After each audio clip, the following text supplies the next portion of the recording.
Nice. I think we're all going to figure out what fighting chance really means tonight.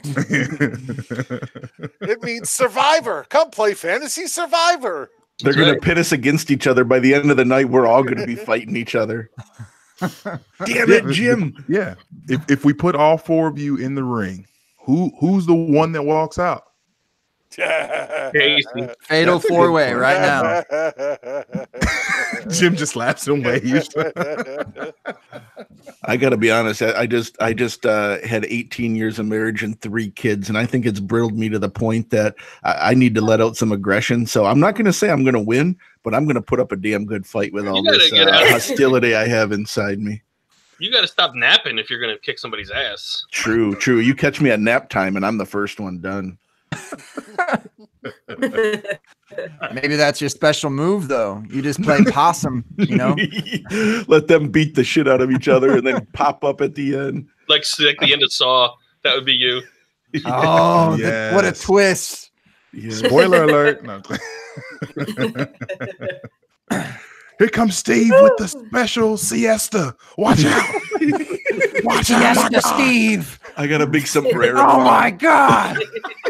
Oh, my God. He's drooling and everything. My God, get him out of the ring. He's drooling and everything. The melatonin is everywhere.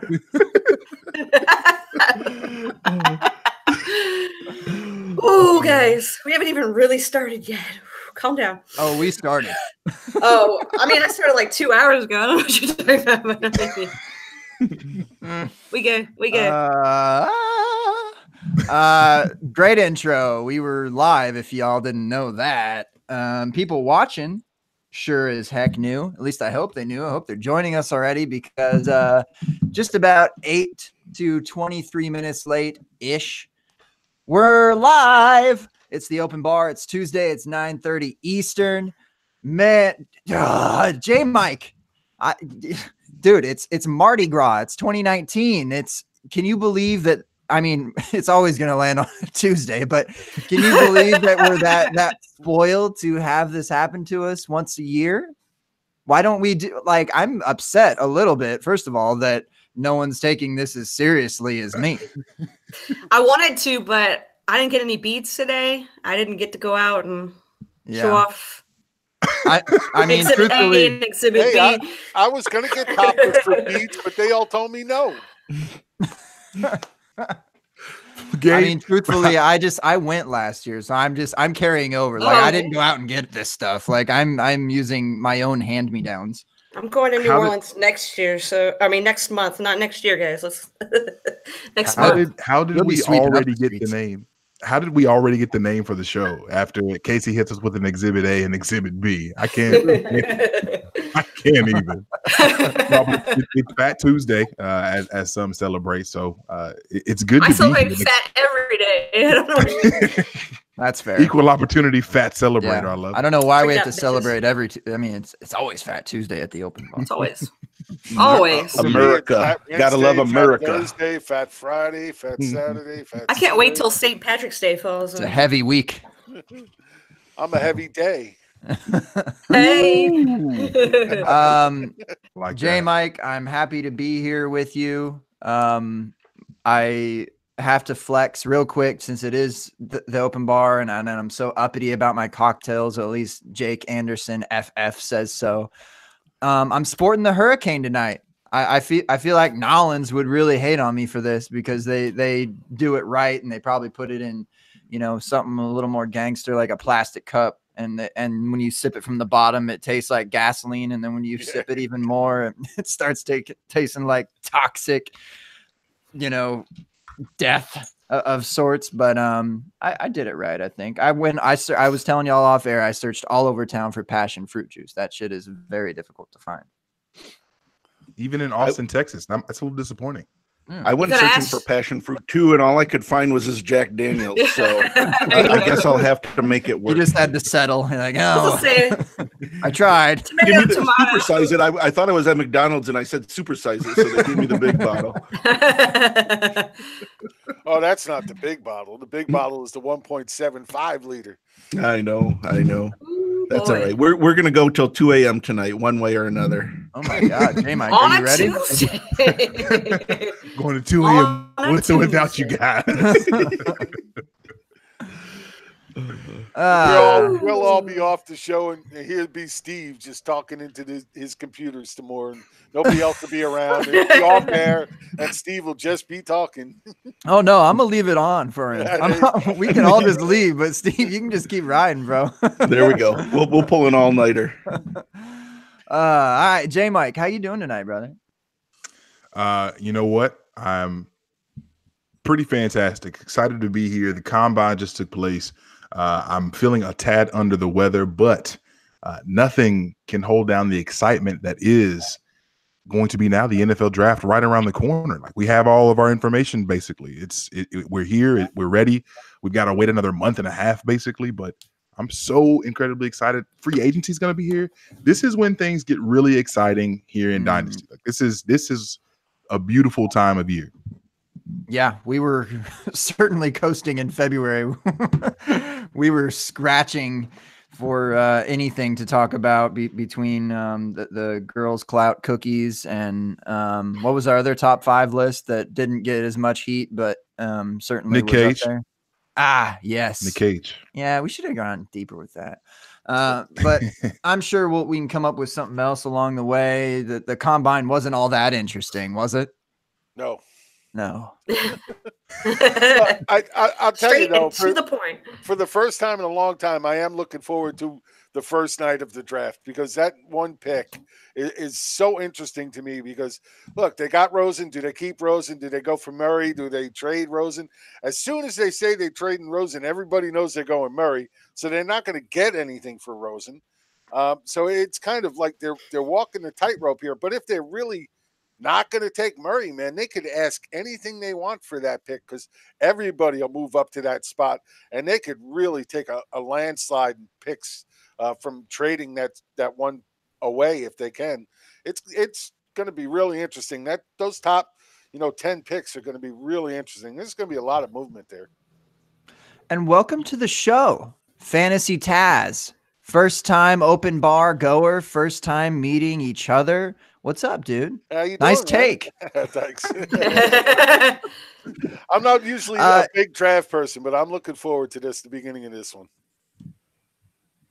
It's pretty nuts how Mr. Murray has soared. I mean, we were talking about how he was sitting around, whether he was basically going to the Jaguars or the Giants just a few weeks ago. And then we're like, is it possible that he gets in the top 5? And now he's like being talked about the #1 overall. It's nuts. But poor Rosen, man. I just hope they draft both. You've kind of seen that take on Twitter too. If they end up drafting both QBs, and I think about the as an NBA reference, I think about the 76ers when they just kept taking all the big guys, like between Embiid and Okafor and Nerlens Noel. I don't know if y'all are deep into that, but like it was just weird. Just year after year, they kept, because it was the best player available. And the market's hot for it. So, I mean, they ended up okay. They hit on one of them. They hit with Embiid. So, like, why not try that with QBs in the NFL? I don't hate it. Yeah, it's a tough move, though, because, first of all, you're going to crush whichever one doesn't start. Both young guys, both wanting to start. So, if you bring both in, if Rosen isn't your guy and you're going to start Murray right from the start, then Rosen has got to take a crushing blow from that. And that's going to really hurt his, first of all, it's not so much his performance, but any allure he has to other teams at that point, they're not going to want to give up anything even close to what Arizona gave up last year to get him.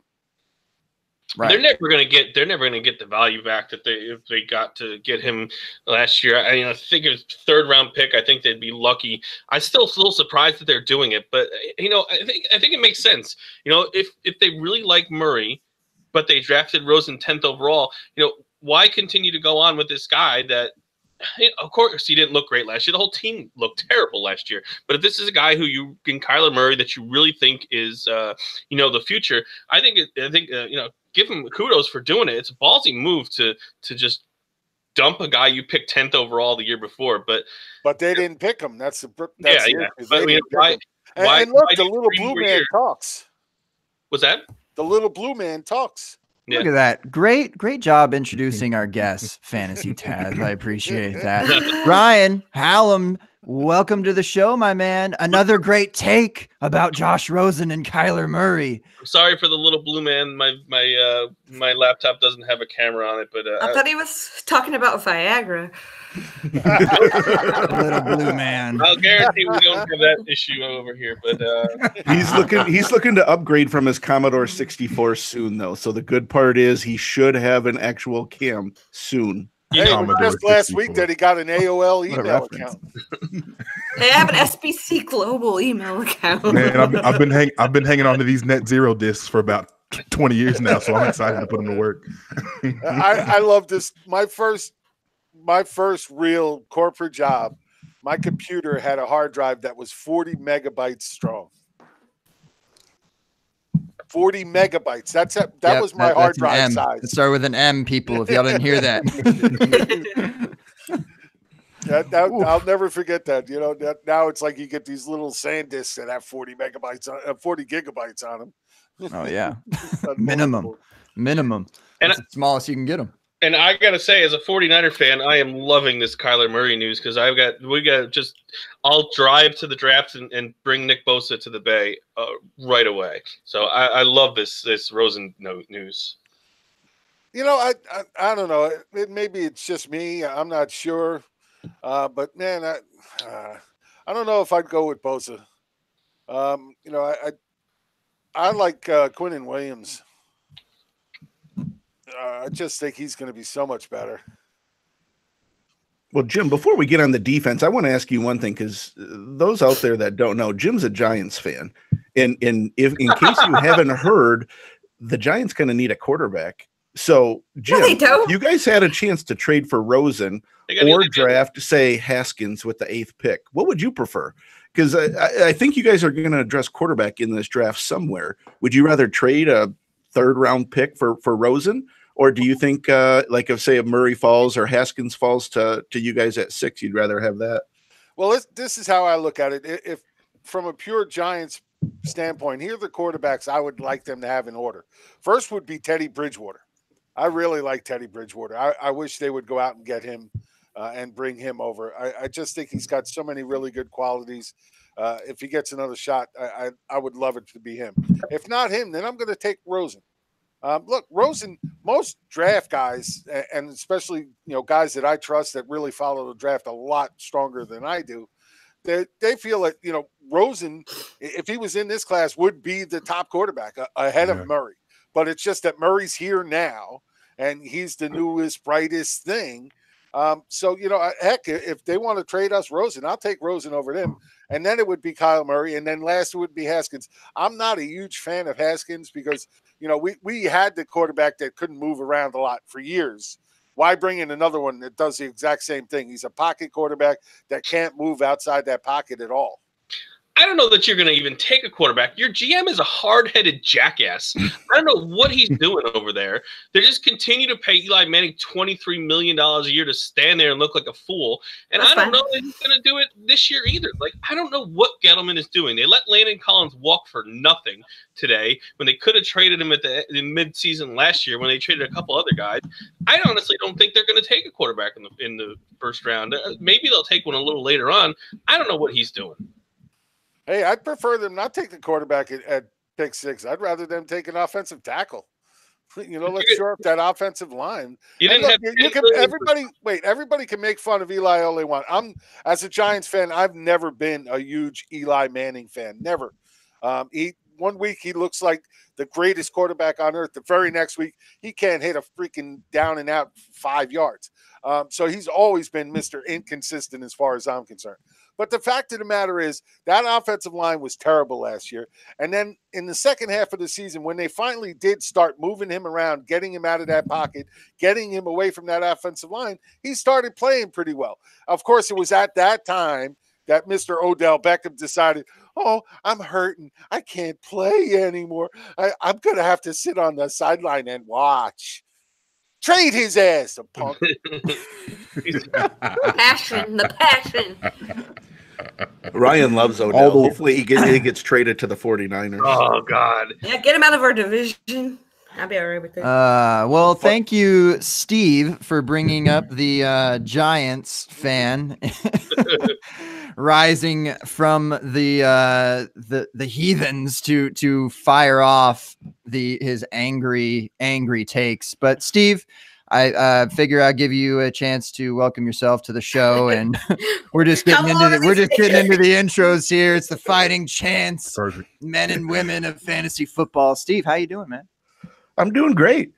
You know what? I'll tell you a little bit about myself. I enjoy long walks on the beach, staring at the stars. Do you live near a beach, Steve? Yes and no. I'm in Michigan, where I'm only 10 minutes from Lake Huron, so technically yes, but that beach is frozen over for about 9 months out of the year, so I'm not going to call it a beach per se. Huron Beach. Every time he goes swimming, it's the polar bear plunge. Yeah. Have you guys ever seen the video where the girl runs out like she's gonna jump and do like a cannonball into the lake? However, it's frozen and she doesn't know it's frozen. It's terrifying to watch because I hurt for her. Oh my goodness. It looks so awful. I felt so bad for her. It looked like you were skipping a rock, only it was a woman. Exactly. That's basically what the discs in her back did. It was, oh my God, it was awful. It was awful. Yet we're all laughing heartily. Yeah. It's fun to watch people get hurt. Shout out to the girl bouncing across the ice, still out there bouncing. And speaking of girls, the number one girl of this show, our favorite girl of the show. I'm sorry for all the other girls that have been on this show, but she was the first one to be on this show, and she's the best. She's the first lady. She's the face of Fighting Chance, in my opinion. Sorry, fellas. Kasem. Hey, right. None of us want to be a face of anything. Yeah. I know. Look at Ryan. That's right. So happy to have you back on, Casey. Welcome. I am very excited. And let me tell you guys a little bit about myself. Tell us what's happening in 2 months. Okay, well, before we get there, I want to say that Steve likes those long walks on the beach. Yeah. My walks are a lot shorter, and they go right to the wine fridge. Now, in 2 months, I'm getting married. Everybody celebrate. Yeah. So that's fun. It's been a very stressful process, but I'm ready. It always is. Believe me, it always is. I tell you what, I'm like, where's the Xanax when you need it? I did it twice. It's no joke. Yeah. Yeah. I don't know. Good, right? And he's not wrong. No, that's wrong. I learned from my mistake the first time around. I'll tell you that, though. And Casey in the chat, Melinda gives you a big shout out. She says Casey is the best with the kissy face I love emoji. Melinda. Yes. I haven't seen her in so long. What's up, Melinda? The chat's pretty lit up right now, Gabe. I mean, all you know what chat it is. You know what time it is. There's a chat. Zach was actually first. Zach beat Aaron to the bar today. So he records a podcast and then beats Aaron to the bar, which I feel like never happened. Usually Aaron's always first. So what up, Aaron? What up, Zach? From the Dynasty Dummies, Jake Anderson popped in. We've also got we have Jesse Reeves. Jesse Reeves, I think, is still here. Homie. He said okay when he actually did come in. He said, "Okay, I'm here. You can start now." So he was excited. What's up, Anonymous 1234? He's over in England. He said he's got to get up in about 3 hours. So he checked in and said, "What's up?" Steve K down in Louisville. Steve, that's your guy right there. If you're going till 2 a.m. Yeah, there you go. Good. We're hanging out. Me and the Brit. Good day, mate. Oh no, that's Australia. Oh my God. Watch them number again, you dope. Put a shrimp on the pub. Figure it out. Peter Howard's in the building. What's up, Peter? Spoonie's in the building. What's up, Spoonie? Damn, that's a lit chat. It is. It's pretty serious right now. And like I said, Melinda's in the building as well. Awesome. And Jim, I'm curious on what you had to say about Rosen, because for whatever reason, I don't think that they would part with Rosen unless they were getting back some semblance of a first. I don't think that they move a third for him, but I guess with everything being out in the open, maybe that devalues him to some degree. But the Giants, I do think it does devalue him because it's in the open. I mean, they've pretty much made it well known that they want Murray, and they're flying with that at this point. Whether they change their mind or not is going to be the big story night one. But look, I like Rosen. He didn't have a good season, but that entire team was terrible. The offensive line was terrible. Kirk went down. That hurt him a lot. Just didn't really get anything going. And plus, I mean, to bring in a rookie quarterback like that and then have a defensive-minded head coach, that doesn't work. It doesn't come together with any kind of, sense of guys working together. It just never made sense to me. So, while Steve Wilkes, probably should have gotten longer to be a head coach, I just don't think it was a good fit anyway. So, I think Rosen put in the right situation. Look, the kid was highly thought of coming out last year. A lot of people thought, outside of Baker, he should have been the number 2 quarterback in that draft class last year when this was all happening. Of course, recency bias comes into play, and everybody says, well, he sucked all year. There's no way he could play quarterback in this league anymore. And all I'm going to say to that is, let's look at Jared Goff after 1 year. Yep. Yeah. Yep. I just feel like there's no shortage of places where Rosen would not start immediately. Yeah. But I think that's the Jaguars, only thing. Please. There are a lot of Exactly. At least 10. At least 10, I would say. Yeah, so I think that's the only thing. It's so funny when we weigh the demand for quarterback, right? So like you said, Ryan, probably at least 10 teams, and I would probably agree with that when I just do a quick run through of teams, and marry that with the fact that, okay, we know that you want to trade him.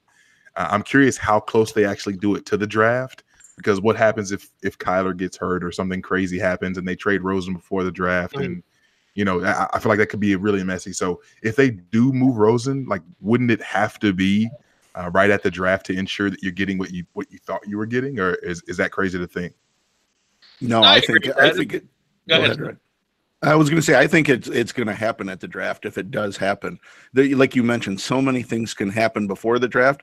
And I think one thing, when we talk about Rosen's value, one thing that I think we're kind of leaving off as well is this is known as kind of a weak draft for the quarterback position. And to me, that might, even though it's known that they want to trade him, that might keep Rosen's value high enough where they can get something good in return as well. Because, outside of, Haskins and Kyler Murray, maybe Drew Lock, there's not a lot of guys in this draft that are highly sought after. So I think that might help keep Rosen's value enough that on draft day, I wouldn't be surprised if they moved him for, Ryan said third. I don't know, maybe a second would get him. Yeah, I think a second would get him. I don't. If I'm Arizona, I'm not trading him for a third after what I gave up last year. Find it interesting. I find it so interesting. Like Miami, like what would Miami get to give him? To get him, right? They need to do something. I said, would hope Jacksonville would move heaven and earth for him. Is Jacksonville still tied to Foles? Nick Foles, yeah. They're pretty much listen, Nick Foles. Gabe and I are both Jags fans, and I think I can speak for Gabe on this. Give us Rosen, please, 10 out of 10 times. Foles is fine. I don't get that. Look, I'm not saying Foles is the greatest quarterback on earth, but one thing I do like about Foles is when it's a big game, he comes to play. That he does. And you know what? That's something to me that's huge in this game, because you can have guys that are great practice guys and all that kind of stuff, but give me the guy that comes up big in a big game. Oh, I want one of them too. Give me a guy that comes up big in a big game. That's what I want. I want those guys that are coming to play. And you can say anything you want about Foles, but get him in the big game, and the guy comes to play. Yeah, he came into. Last year Philly was not last year. 2 years ago now. 2 years ago Philly walked in as the number 1 seed. It's not like I know Foles did very well, but I don't know if you can necessarily say he's the reason they won the Super Bowl. They had a dynasty. Who said that? Nobody said that. Every Eagles fan that's been coming at me, today and yesterday. You just bring that out in people, Casey. He was absolutely garbage for the Rams. He's had a couple. Wait. Now, wait. He was garbage for the Rams with a head coach by the name of Jeff Fisher. I agree. Everybody was garbage for Jeff Fisher. I agree. Jeff Fisher was garbage for Jeff Fisher. Yeah. I know. Jeff Fisher's mom didn't want Jeff Fisher fired. I know. Oh man, damn. But I don't know. I'm not ready to crown Foles. You know, I really think wherever he goes, he's going to be Case Keenum 2.0, and whatever team gets him is going to be needing to replace him after next year. I totally disagree. I think he's average at best. Unless he goes to a situation with a lot of good skill players, I think he's going to fail. What? And if we're still talking about chance Foles, to do that, yeah, really. Well, somebody will. but that's the thing about Foles is that, like you said, if we watched him be not so fantastic under Fisher, I don't know that anything in Jacksonville gives you any encouragement to feel like he's going to be stepping into a situation that is something to help him flourish. Yeah, definitely not. I mean, Tom Coughlin being there helps a little bit, I think. Overall, say what you want about Tom Coughlin, but he was a good coach. Not a great coach, but he was a good coach. And, the good thing about it is that, it's his way. You do it his way. And that's something like this works for a team like that. Look, Bortles was what he was.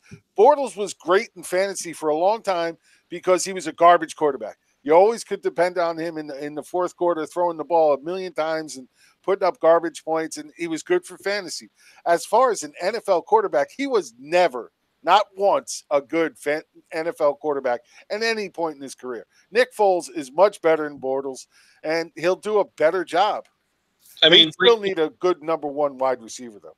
Yes, Blake Bortles went to an AFC Championship game, so that's why I'm not quite ready to crown Foles as so great for winning a Super Bowl as well. But I love D.D. Westbrook, but I think Foles has got to go to a place with, like you said, a legit number one receiver and a pretty solid number two receiver for him to be successful. Put him on the Giants. He can give him intel about the Eagles. Got a number one receiver, good tight end, nice slot weapon with Sterling Shepard. I say we move him to the Eagles. Let's write it down. Jim wants him. It's done. No, Jim doesn't want him. I'm just saying he's better than Bortles. I'm not saying. Nobody's arguing if I'm going to start over, I want a young guy. Jim's his biggest fan until I say let's go to the Giants. Then he backtracks a little bit. Jim, I agree with you. I think Rosen on the Giants would be the home run there. I mean, I think that'd be a good landing spot for him. Like Steve said, he's got between Barkley catching out of the backfield and Beckham and Shepard and Ingram. I think the Giants would be a great landing spot for Rosen. The Giants need trade Beckham. I don't know. I don't know if they're going to trade Beckham. I think you got a good deal for him. They'll trade Beckham. Look. The one thing I'll say about Beckham. Look, I know he's a great player. He's a good wide receiver, no doubt about it. Makes great catches. But how often does he drop balls now because he's always trying to make the one-handed catch? And then the other big thing I took for it is one thing we saw last year was all of a sudden Sterling Shepard acting up on the sidelines, and it's because he saw Beckham, get away with it and be able to do it, and now all of a sudden he's doing it, and that's the kind of cancer that can just ruin a locker room. That's true. He is. He is a bit crazy. I mean, if you're comparing Antonio Brown and Odell, though, as far as antics go,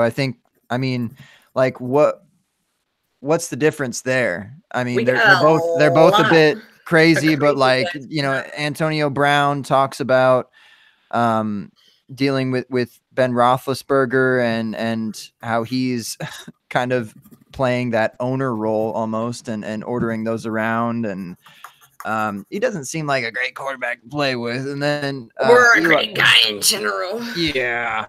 And then Eli Manning on the other. Allegedly. I mean, what gives with that? So I don't know.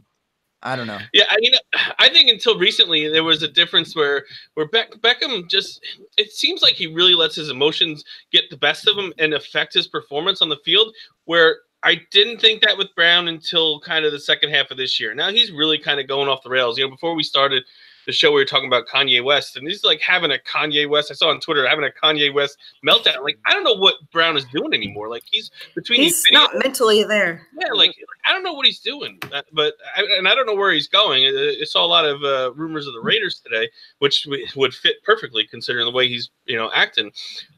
But now where I used to think Brown and Beckham were kind of different. Now that towards the end here now, Brown is really kind of getting out of control as well. Brown's like off in the deep end, and Beckham's like a little boy. I don't know. I don't know. I think Brown has a point with what's going on with the Steelers. I watched Ron's show, The Shop, the other night, and he had Antonio Brown on, and he was like just level-headed. I mean, aside from the fact that he looks like the walrus or whatever, and the hairdo, not necessarily a level head literally as far as the do goes, but just the way he was speaking about things and the conversation that they were having, you kind of bought into it a little bit about what is actually happening with the Steelers and Big Ben, the way he is, because he seems like he's kind of in the shadows a bit and not really exposed as the type of person that he might really be. So yes, I think it's Antonio Brown being a bit crazy. I think that's evident, but I don't think it's entirely on him. I think it's too far to say that the mental issues or whatever, like we can't even touch that. But I certainly think that there's just this clashing of Titans, and it's just not going to work. The chemistry is just not going to work, plain and simple. I thought he was getting ready to reprise the role of the Santa Claus with Tim Allen, by the way he's looking these days. And he's probably really pissed off that he was the first person voted off that Masked Singer show. So that can really make you feel bad as a person. I really think it really came to fruition when they named Juju Smith as the MVP. Yeah. Not him for the team. I think that really just set him off. I mean, are you kidding me? If I was him, I'd feel sort of the same way. I've been this team's leading receiver forever, and all of a sudden you name this kid who, I mean, he's had a good year, but he didn't have an Antonio Brown year, and you name him MVP and not me. I think that's the thing that really set him off. From everything we're hearing about him now, it's always been, me for him. Growing up, it's been that way for him. And, a lot of these guys have that. They've been told all their lives they're the best at what they do, and they're great, and they're yada this and yada that. And heck, it's just the way it goes. And, I think when they named Juju as the MVP, I think that's what really set him off.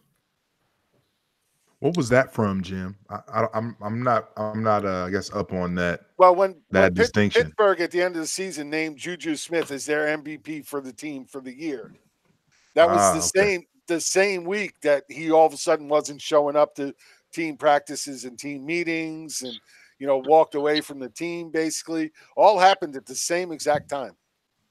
Got you. Yeah, I missed that. Okay. Well, I'm just happy Des Bryant isn't. I was just going to say, I'm just happy you don't have to hear about Des Bryant anymore, so. and Jim, just to kind of piggyback on your point, and I think we brought this up on the open bar, I think once before, but last season, wide receivers who led the league in targets, Antonio Brown was number 3, Juju Smith was number 4 in the league in targets, so 168 to 166. And while Juju did outdo him in yards, so 1,400 to basically almost 13 for Antonio Brown. Antonio Brown had the 15 touchdowns that were pretty huge for him. So Juju was doing his best impression. He was doing his best impression. Oh, no, I'm not taking anything away from Juju. Juju had a great year. I get that. Yeah. And he was better in the locker room and all that stuff, and they had more respect for him, and that's probably why they named him MVP. I get that.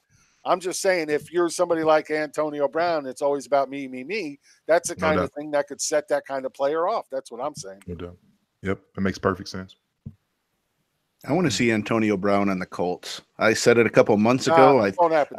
I think it would be a good fit. They could afford to get rid of their late first-round pick. You put them on a team with a quarterback like Andrew Luck. They really have no wide receivers beyond T.Y. Hilton. You get that matchup of Brown and Hilton with Luck, and you got something cooking there. I'd like to see him on the Colts. Okay, there's two two reasons why that won't happen. First of all, their GM doesn't spend big on free agency. He just doesn't do it. That's why Le'Veon Bell is not a discussion point for them either. They're not going to spend that kind of money and a draft pick on these guys. It just won't.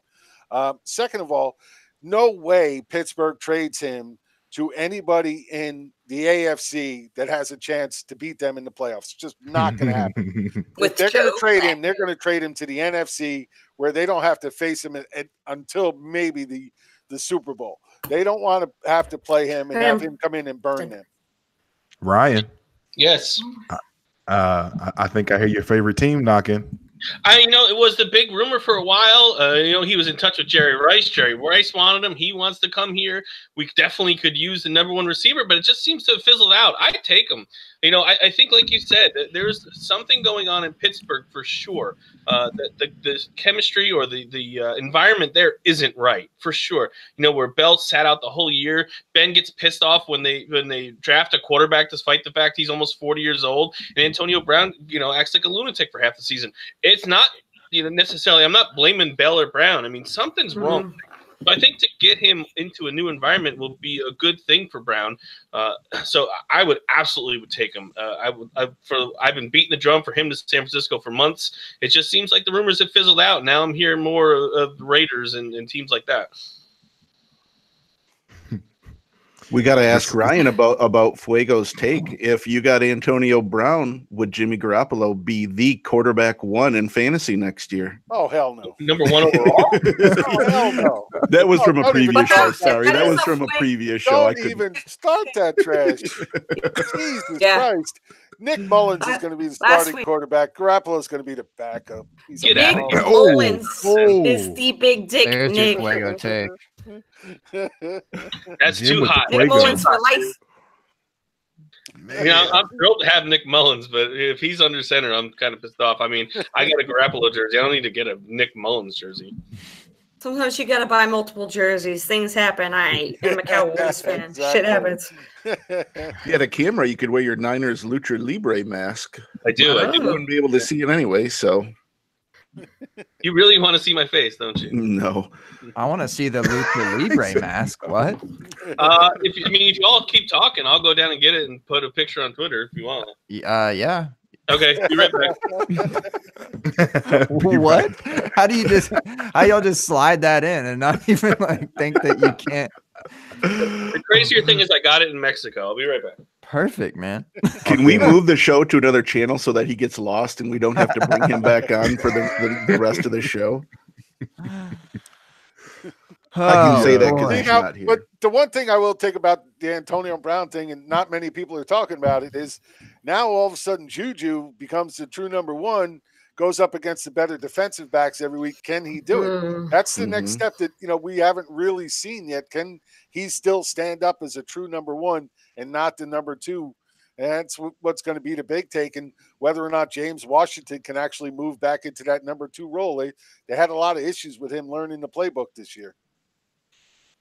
Well, and you guys are the dynasty guys. Let me ask you, if Antonio Brown moves, does this hurt Juju's value or help Juju's value? Maybe that's a good discussion there. Yeah, I mean, we had a discussion about it. I think, I don't know when, at some point in February. I've kind of forgot about February as a whole. But My birthday. Your birthday? Okay. So we said that I think it just skyrockets, and you can go back to what J Mike just said about the targets, 168 to 166. Is that what you said, J Mike? Yes, sir. So 168 vacated targets. I mean, and he's already getting a monster share. And yes, sure that he may have gotten the second coverage, but he was kind of locked into more of a specific role possibly too, because AB was there. Now he gets to move around. And I don't think that NFL really plays much of a shadowing type of thing anymore. It's mostly a zone type of thing. So, yeah, he'll play the good DBs, but he's also just going to be moving around a lot. There's no way that they're keeping him in that same role, that slot role or whatever. So he's going to get a lot of more interesting looks. And I don't know, like, dude is so young and he's going to get so much opportunity. So maybe he doesn't click in that first year, but beyond, like, and I know Ben's clock is running out, but the Steelers always seem to figure out a way. But yeah, I don't know. I think it skyrockets. I'd be all in on Juju. One of the, and I think that I am too, but I think we'd also have to be a little bit careful. And just looking on profootballreference.com. So Big Ben threw the ball 675 times last season. And in no other year had he eclipsed 600 attempts except for 2014 when he had 608. So the last 3 years prior to this last season, 469 in 2015, 509 in 2016, and 561 in 2017. Obviously, passing's been trending up, right, in the NFL. But golly, 675 attempts is bonkers. Yeah, that's, they had to take up a lot of, the slack of the defense not really performing up to what Pittsburgh's defense usually does. So the offense had to put more, onus on scoring and getting the ball in the end zone. And, that's going to come into play. And I'm not really so much worried about that. And I'm not really worried about Juju as the number one. Like you said, the number of targets is still going to be there. Most of that's going to come and give him good value no matter what. But I do think they still need a number two to step up, whether that be James Washington or if they bring somebody else in to take that role. Sure. And I think they'll have I think the Steelers will finally have like a team that is without drama that they can kind of settle on. Like there's no like looming thing of like, is Lev coming to practice this week? Is AB just going to dip out and not come to practice and get a haircut instead? So I think they'll finally just be content. Juju will have his happy YouTube channels and everyone's going to love the Steelers again. And I think that there's just a lot of animosity within that organization, and it might still exist after this, but I think that there's going to be comfort and people will be able to find success easier just when there's trust there. Yeah, but the problem seems to be is that the trust not being there comes a lot on Big Ben's shoulders.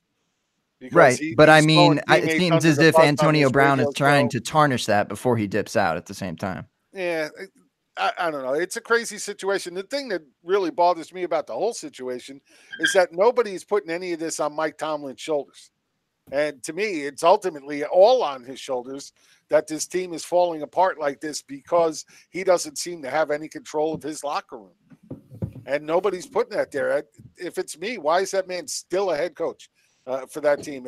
If I'm the owner of that team, there's no way he's still my head coach. Look, I'm not saying he's a bad coach, but at this point, that team is just, they've lost it all with him. They need to turn it around, bring somebody else in there and make some changes before that changes. And I don't see just losing Antonio Brown rectifying everything. I agree.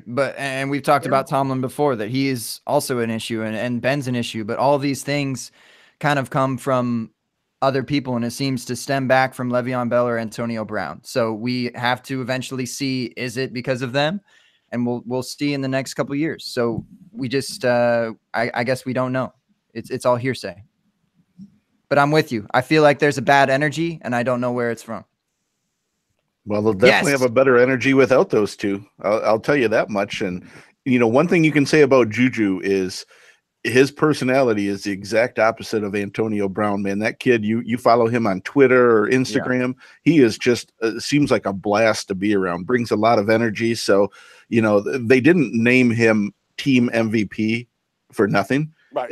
He obviously brings something good to the team. And like you said, I think that team will be much better. Well, I guess I shouldn't say much better. It remains to be seen, but there's a very good chance it could be addition by subtraction minus those two. Don't mean to bury the lead here. Hey, no, please take over, J Mike. Please go. Just in case you all were wondering what a beautiful San Francisco lucha mask looks like. This is the Ryan Hallam in his. Why is Lucha that mask. not your stock photo, Ryan? That's a good question, Case. Up there. You need to set that.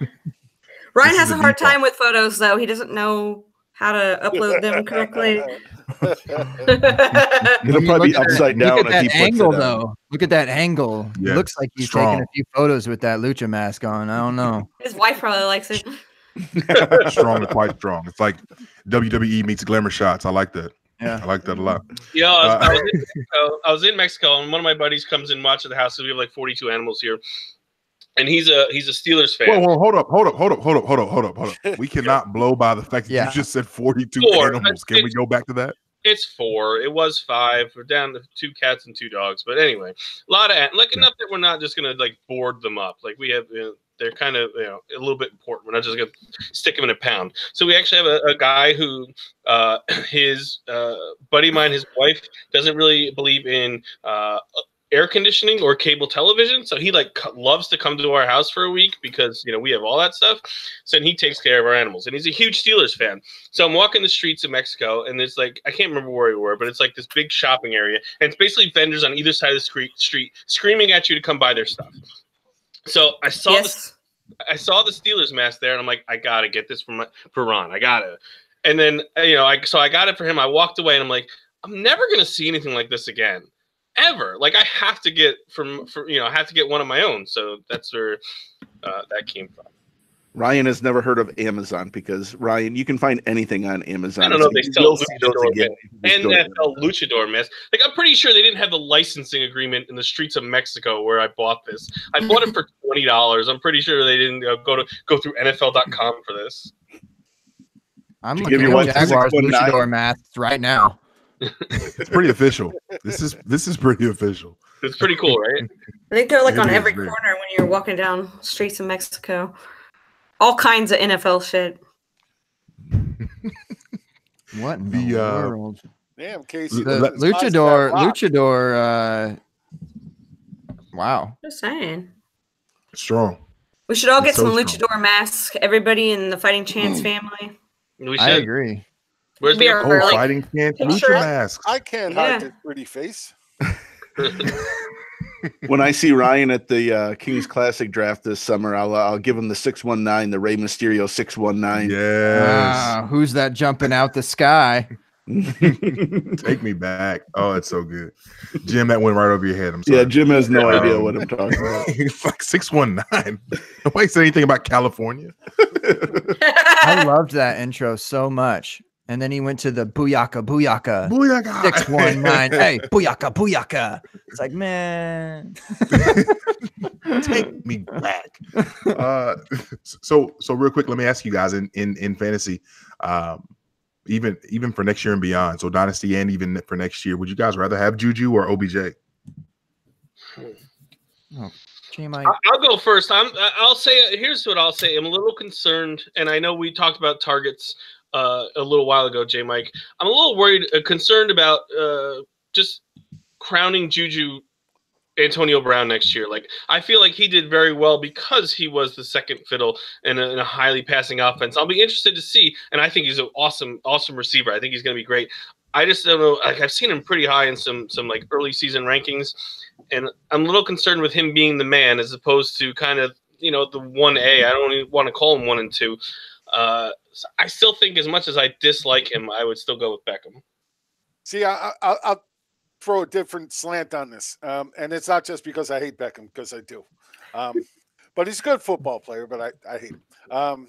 That being said, I'd rather have Juju for a couple of reasons. First of all, I expect Steelers to have to throw a ton again this year because I don't think their defense is going to be much better than it was last year.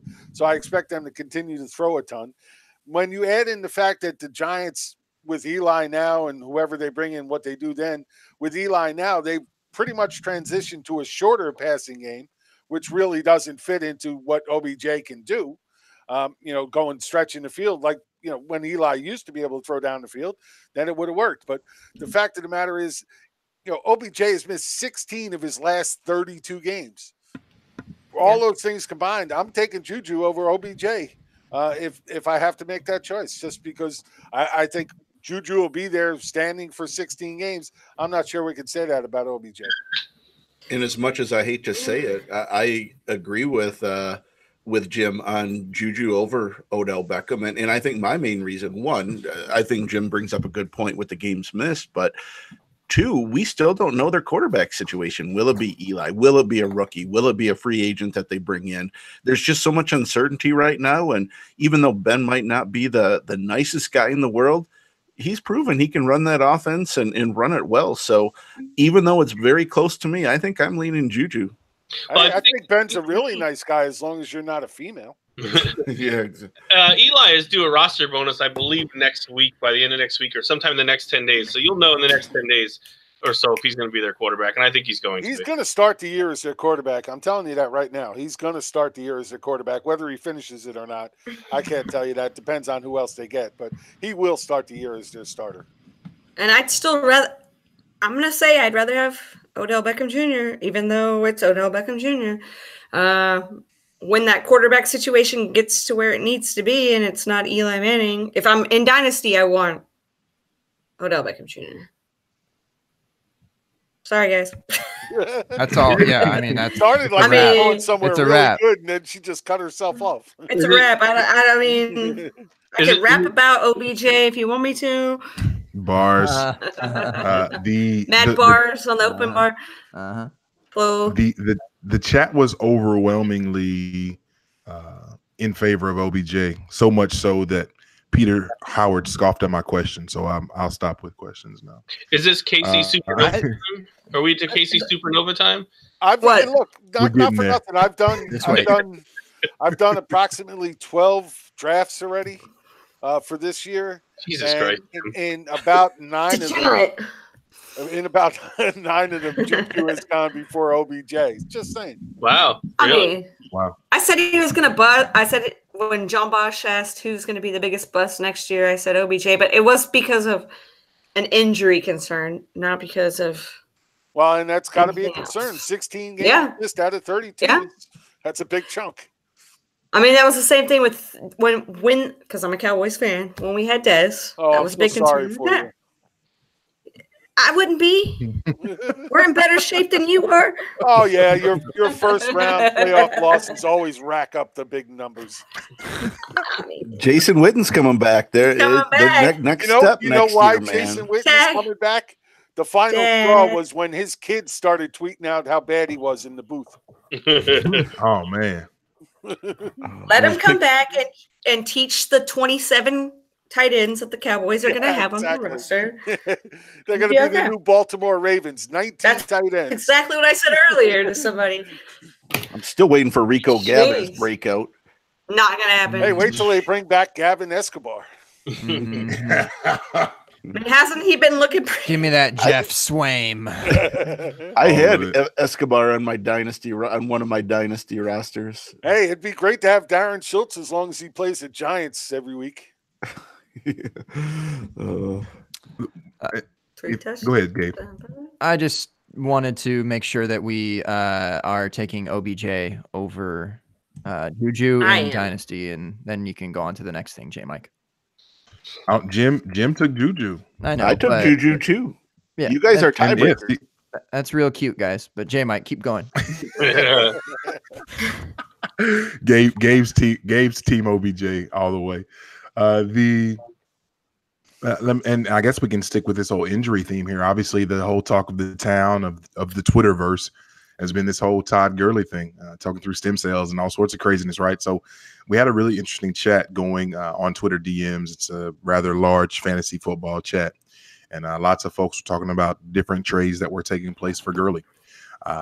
And even the Dynasty Dummies account tweeted something earlier today regarding what the value is for Todd Gurley right now in Dynasty leagues. And the reason that I know that the Dynasty Dummies tweeted this out is because I was actually the one that did it. So with all that being said, with Todd Gurley, where do we stand with Todd Gurley right now? Is he still a guy that you're taking at the top of Dynasty or even for redraft? Is he a guy that you're looking at obtaining, like, hey, top few picks? Because Jim, I presume that those drafts that you were talking about being in are best ball drafts. Is that right? Yes. Okay. Where do we see Gurley next year and beyond? Well, right so far, and most of these were done before the news came out about the arthritis, so that'll push him down. But even then, even after the playoff debacle and him not playing, he was still going 5-6 pretty much consistently in all those drafts. Like I said, now, yeah, I haven't done any since the news of the arthritis come out. I imagine that's going to push him down a little bit more. But, arthritis is something that's going to hurt him more at the end of the season than it will at the beginning of the season, because it's something that builds up over time of usage and all that. It'll just get a little bit worse as the season goes on. So he'll still be strong through most of the year like he was this year, but we may see more of the same at the end of the season each year. If I'm in a dynasty, though, I'll be honest, I'm not going to reach for him. I'm not, if he falls to me at maybe like 12 or 13, maybe I take the shot. Anything before that, arthritis in the knee is nothing to scoff at. It can really be a bitch dealing with that. And, ask Baldwin what he thinks, because he has the same exact problem in both his knees. So it's definitely a pain in the ass. And, if I'm starting the dynasty draft now, I got to be honest, more than likely I'm looking away from him. See, I look at dynasty and I try to, whether it's right or wrong, I try to look for the next 3 years. I think over the next 3 years, that's so wrong. He should. I think he should be pretty good over the next 3 years. Like you said, as long as they manage him throughout the season, where they're not giving him, 25 touches a game, I think he could still be easily a top 5 back by giving him 18 to 20 touches a game. I think with the production that he could get, they're still going to manage him well. And I think he's still in that kind of dynasty, maybe 4 to 8 range. I think I'd still take, of course, Saquon over him, maybe McCaffrey, Zeke, Kamara. I think I'd put him just slightly behind them. So to me, he's still a borderline top 5, maybe in that 4 to 8 range for me. 4. I'm with Steve on that one, actually, 100%. Yeah, So 4 to 8. I mean, I wasn't sweating at all until they said arthritis. Really? That's different. I mean, because that's gonna gonna end what up. kind of weather is gonna happen. He's gonna feel it in his knees. He's gonna be prepared. I mean, it just take it starts from the wearing old away, guy. though, It does man. work that Like way. we talk about Jay Ajayi with bone on bone, and he just withered away very, very quickly. I mean, people were sweating Sony Michel coming out of the gate, and then he had a decent year in New England. But I think people should be talking about that still with him, and even more so with Todd Gurley. Like that, man, it just it's severely affects your career, and it shortens it a whole lot once it goes bone on bone. So, and the whole stem cell. Two different things, though. Bone on bone and arthritis, 2 different things. No, I know. Yeah, I know. okay. But I'm just saying that what it could lead to. Right. But if they're talking about because the joint stuff is kind of just withering away. That cartilage is withering away. So it could eventually. it doesn't look good. Yeah. You could probably get him for a decent price right now. Yeah, now if you really believe that you're going to get a decent value out of him, now is definitely the time to be out there trying to buy him. There's no doubt. People will be out there, wanting to sell. There'll be a lot of people. Look, we know it. We've been doing this game a long time, most of us, and people overreact to every little bit of information. So, these are the kinds of things you have to use to your advantage. You see news like this come out, go out there and sell somebody else for him cheap. Somebody you don't think is going to, have the same type of year he had last year. Sell him a 4 net for him. Who knows? You'd be surprised what people will take. I don't know what. Yeah, I know. 4 net is a little out there. First thing that popped into my head. I'm just saying. You give him 4 net and a first-round rookie draft pick, you'd be surprised. People love those first-round rookie draft picks. Indeed. Yeah, they do. That's a fact. For those that are watching this on YouTube Live, hopefully you can see this tweet that we put out. But basically saying, hey, in a vacuum, and this is again at Dynasty Dummies. What up, Zach? What up, Kyle? In a vacuum, if Todd Gurley is on your roster and someone was willing to offer you multiple early firsts in 2019 and 2020, how many of said picks would it take to see him out the door? So with that being said, of the options 2, 3, 4, or boatloads were the options. I am wildly surprised. Out of 166 votes, 3 was the magic number there for folks. 3 early 2020 or 2019 firsts would get it done for the majority of the votes there. What do you guys think of that? And it looks like you voted for 4, J. Mike. I did. Yep, I did indeed. So at least it's between 3 and 4 though. So the respect is slightly gone, but it's still kind of there. You know, he just needs a couple 100-yard games and he'll be fine. Back to so no big deal. minutes, man. Are you not going to draft CJ Anderson? Come on, guys. I just find it interesting. It's going to be interesting to see if they bring CJ Anderson back next year. Don't forget about John Kelly. Malcolm Brown, restricted free agent. Hello. One other thing that's really interesting, and this is something from Zach that just shouted out in the chat, talking about it just in dynasty startups. He says, "Hey, I'm not taking RBs in a startup." He said, "Obviously, if we hit the rewind button here, Bell's the undisputed 101. You fast forward a year, then DJ David Johnson's 101, right? Fast forward another year, Gurley's the undisputed 101. He's just saying, hey, life comes at you fast as an NFL running back. So yeah, I find that really, really interesting as well. When you shouted out Fournette there, Taz, I was thinking that you should just go ahead and swing and say Saquon. Say Saquon for Gurley and what? You know, I mean, I don't know. That'd be pretty nasty. You could probably get like a couple firsts on top of Gurley. Yeah, but I ain't giving up Saquon. Wait, Gabe. Talked about that with Le'Veon, then DJ, and then Gurley, and then Saquon. Like, yes, Saquon had an absolutely monster year, and he probably is more likely than those other 3 to continue that because it happened in his first. But yeah, and his age and just the way he did it, it's like, oh God, man, we all fall into the same trap every time. Yeah, but see, Gabe, did no you matter say how you you look Saquon at it, plus? What? Or vice versa? No, I think Saquon for Todd Gurley plus. Yeah. Okay, gotcha. I was about to say, whoa, who's doing that? I said you could probably put a couple firsts on top of Gurley for Saquon. Got you. I'm with you.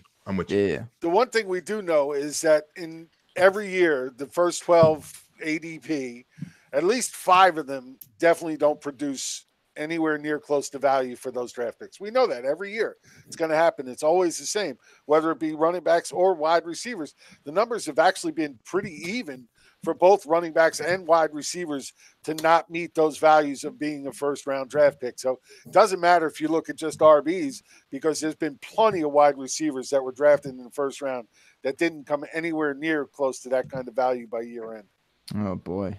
I'm just buying a dartboard, and I'm just going to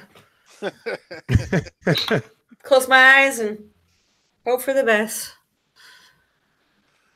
I don't know. I find that so interesting how quickly it changes for running backs.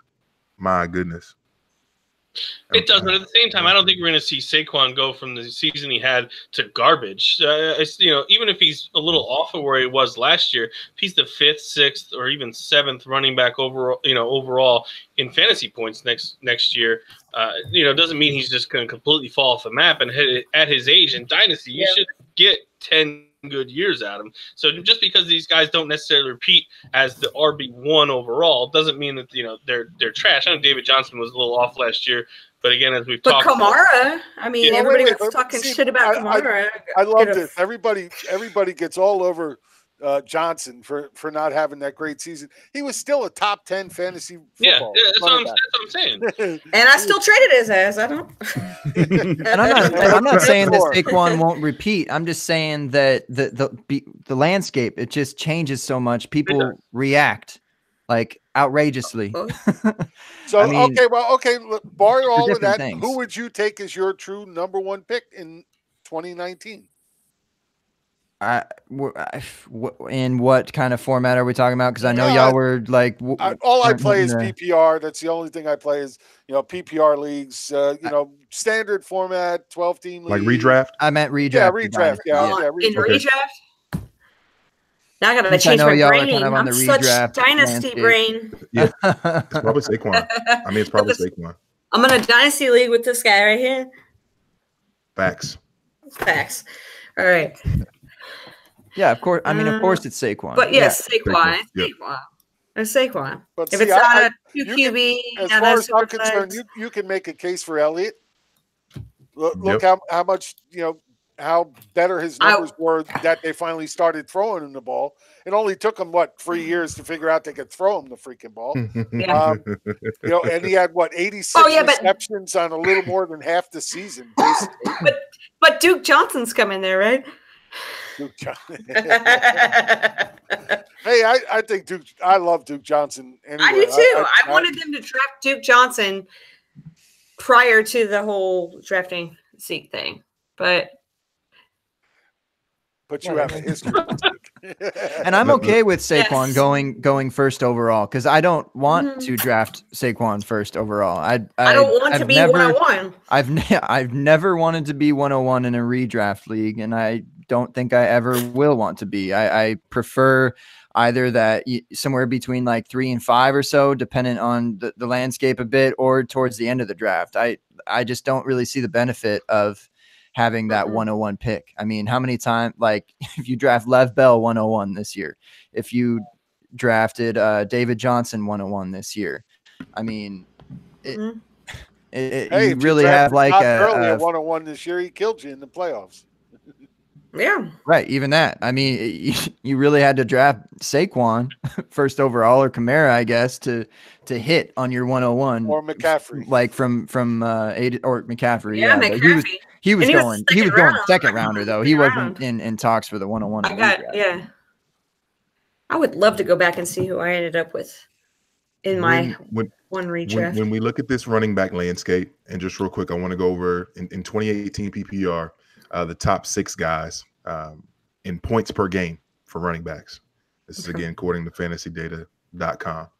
Todd Gurley at 26.6, Saquon 24.1, Christian McCaffrey 24.1, Alvin Kamara 23.6, Melvin Gordon at 23 even, and Zeke Elliott at 21.9. Of those 6 guys, because I feel like there's one guy every year that disappoints, whether it's for injury or whatever else. Who's the one guy in that group, if you had to pick one, that doesn't come back to the top 6 or top 5 or that area in points per game for next season? I'd love to play this game actually. I've got this dating back for a while, J Mike. This will be good. I'll tell you, I'm a little worried about Kamara. Just because with Ingram going, and it doesn't look like they're going to keep him, with him going, which to me is kind of surprising because he's already said he'd love to stay there and he'd even take a pay cut to stay there. Obviously, there's something more going on with that whole thing. But if they try to push Kamara into that bigger role we saw early on this season, I don't think he makes it a full season trying to do that kind of, that many touches in a season.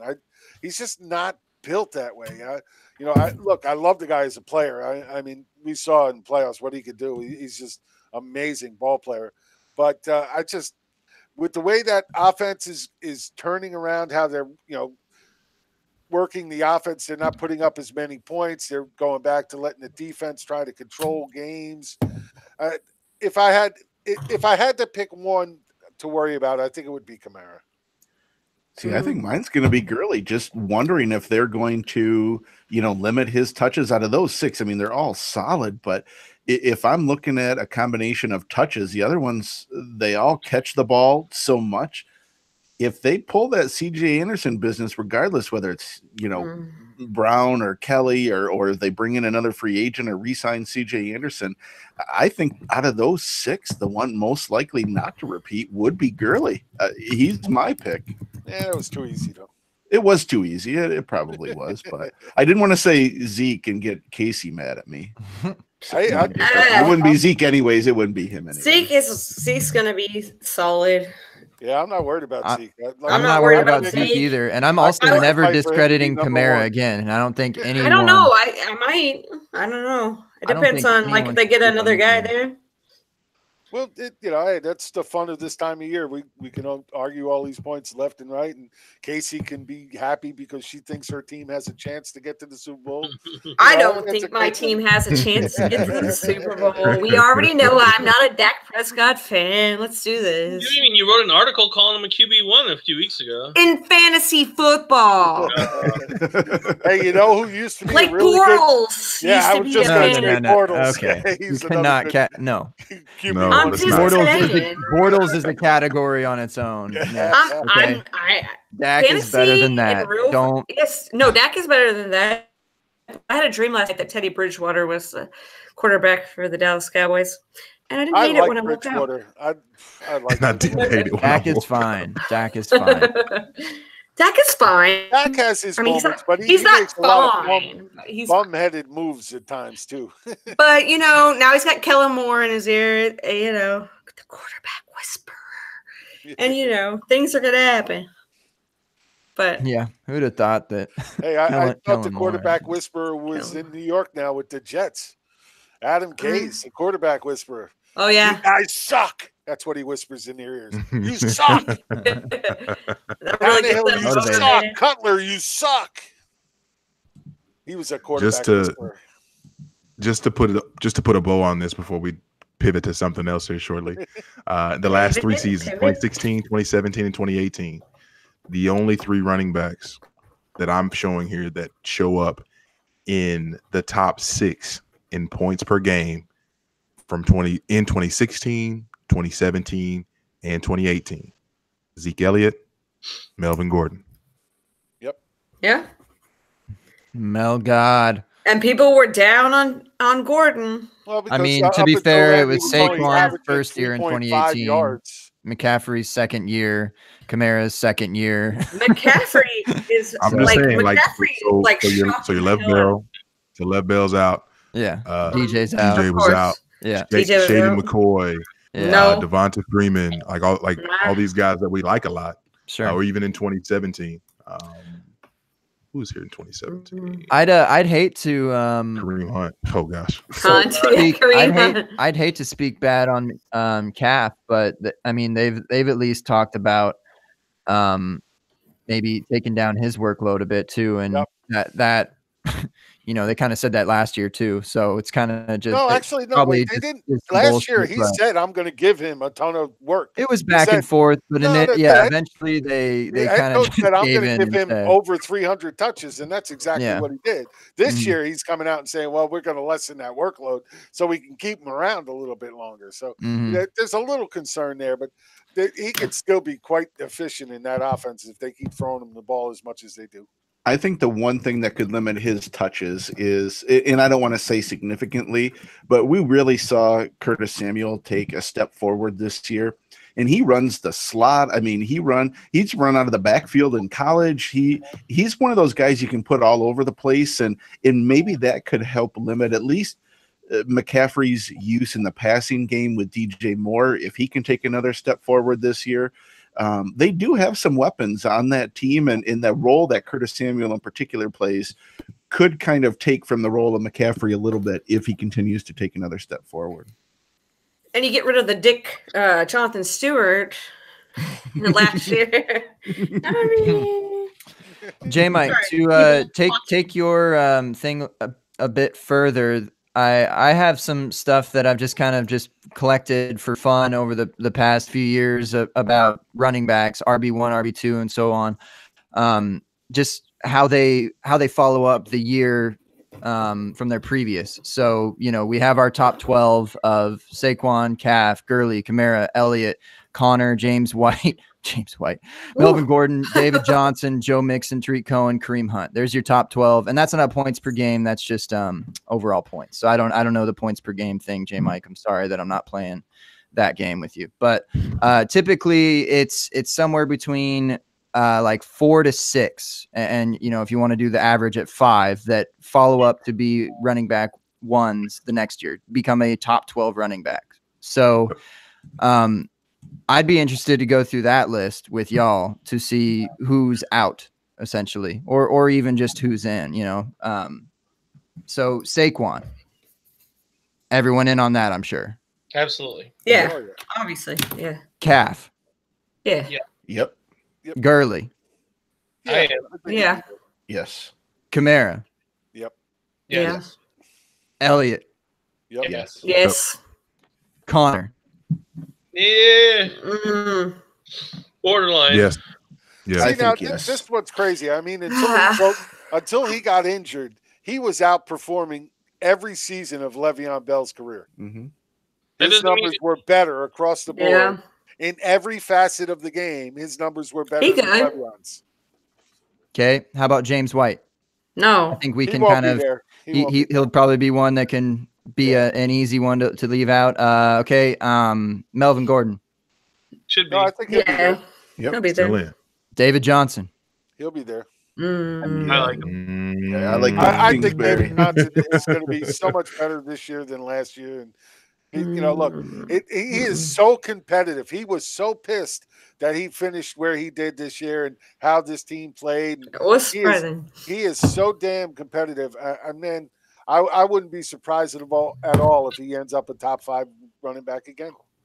He's a nice guy. I'd like to have him over Zeke on the niceness scale. So let's. And he thinks that his combine didn't correlate to how well he does in fantasy football, which is yeah. which maybe it didn't necessarily, but his 3-cone was nasty, so there's that. Joe Mixon. I like Mixon. I think Kind of a surprise top 10 for me that he was. Yeah, I think he will be. If he He's can just get, getting if to this work. offense can get healthy, Exactly. He's if about they to can get get work. AJ He's Green talented. back, I think he's got going it. So everyone's kind of in on Mixon there, okay? Tariq Cohen, Jordan Howard trade rumors. Come on. I don't think that matters. Even if they trade Jordan Howard, they're going to bring somebody else to be that power runner. Tariq Cohen's He'll not be made for outside that. a little bit. Yeah, he's that pass catching back, and he's not really going to do more than that. He'll do good with that, but he's not going to be an every down back for anybody. Him But he or only got Theo Riddick. 170 touches though. Yeah. Like what happens if Cohen gets more than 170 touches? Well, if he gets more than that. I think he breaks down. I mean, Again, maybe he's not another guy who's really built for We that don't kind know. of touches. And I he's find not that the kind of guy who can run up the middle, run through the tackles. It's just not his game. He's a home run hitter. Don't get me wrong. You give him a ball and on the outside, give him some open field. The guy's dangerous as hell, but he's not an every down runner. No, that might be fair, Jim. But then the question becomes, and I don't say this to disagree. I just want to look at this from a different perspective. You can't disagree with Tariq me. I thought I was wrong once, but I was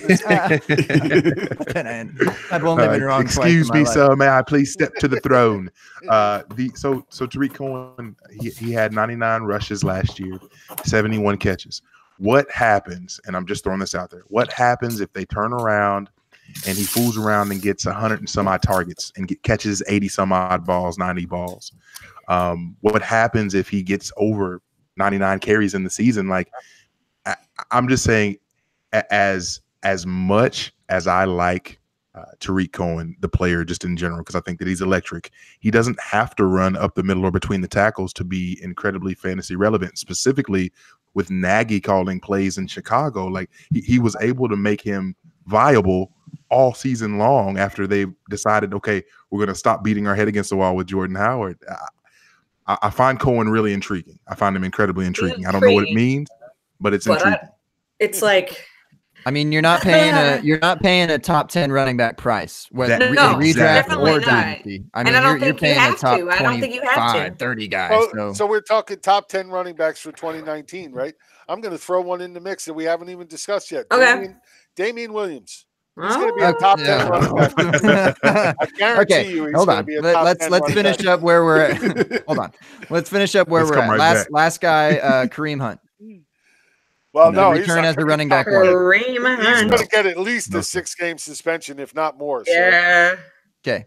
So He's got to hold him in dynasty. So for the most part, y'all agreed on 9. You were iffy on James Conner and Joe Mixon and David Johnston. I think iffy, but most of y'all, I think majority ended up saying that 9 is a lot. That has only happened. Yeah, it doesn't happen often at all. Something's going to happen. Like injuries. 17 years ago, Priest Holmes, LaDainian Tomlinson, Ricky Williams, Sean Alexander, Tiki Barber, James Portis, Deuce McAllister, Amon Green, Fred Taylor. So are those 9 guys similar to that? Possibly, but that's a lot. That's a lot to keep in that category of RB1. For most players, you can't predict the injury.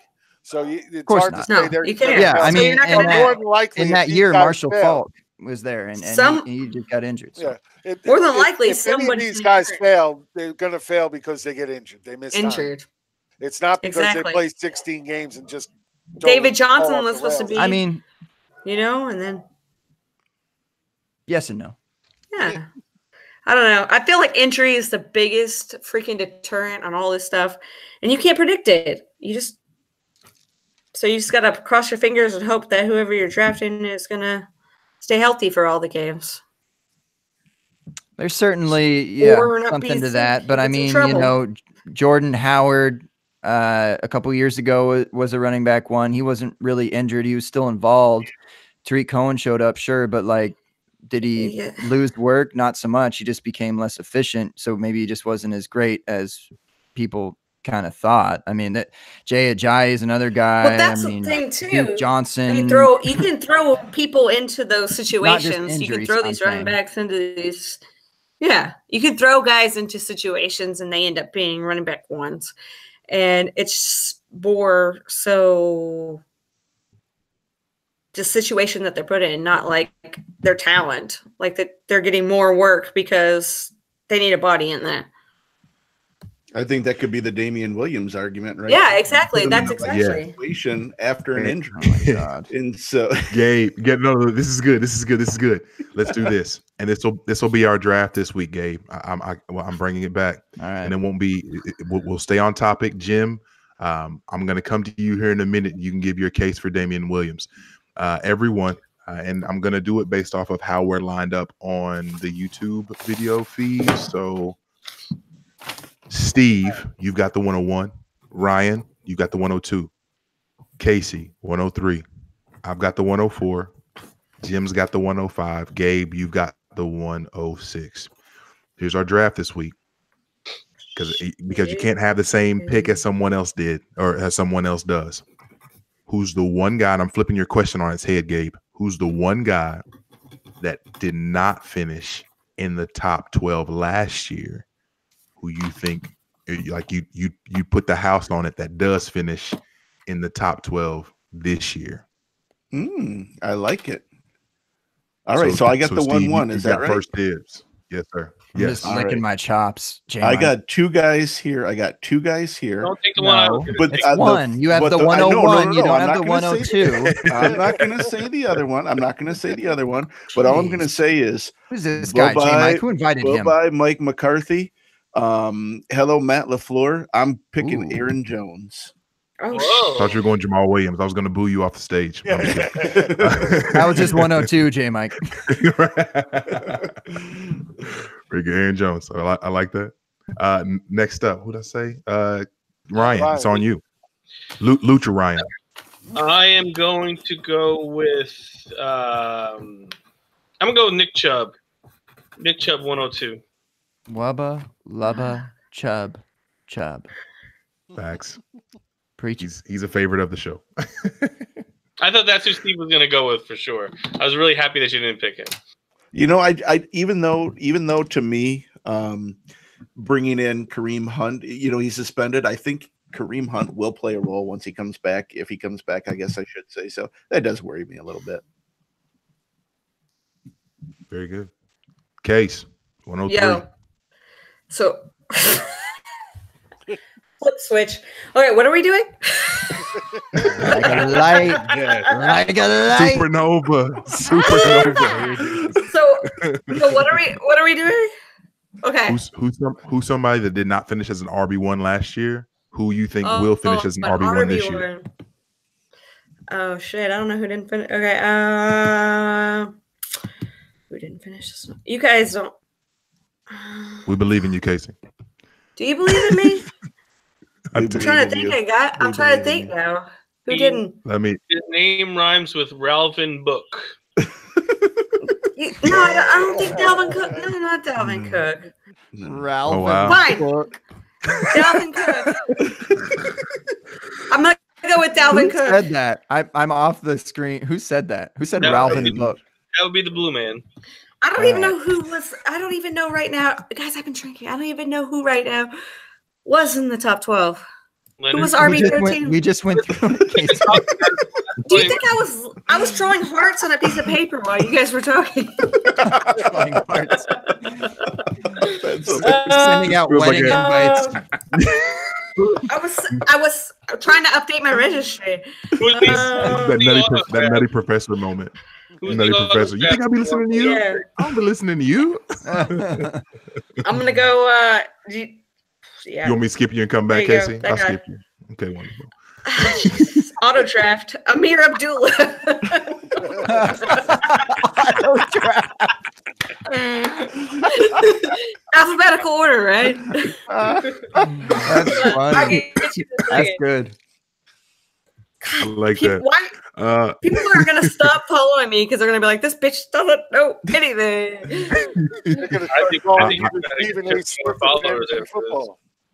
I've already blocked you, Casey. I'm not just unfollowing you. I'm blocking you after this. I'd rather you just mute me. So I feel a little bit better about myself.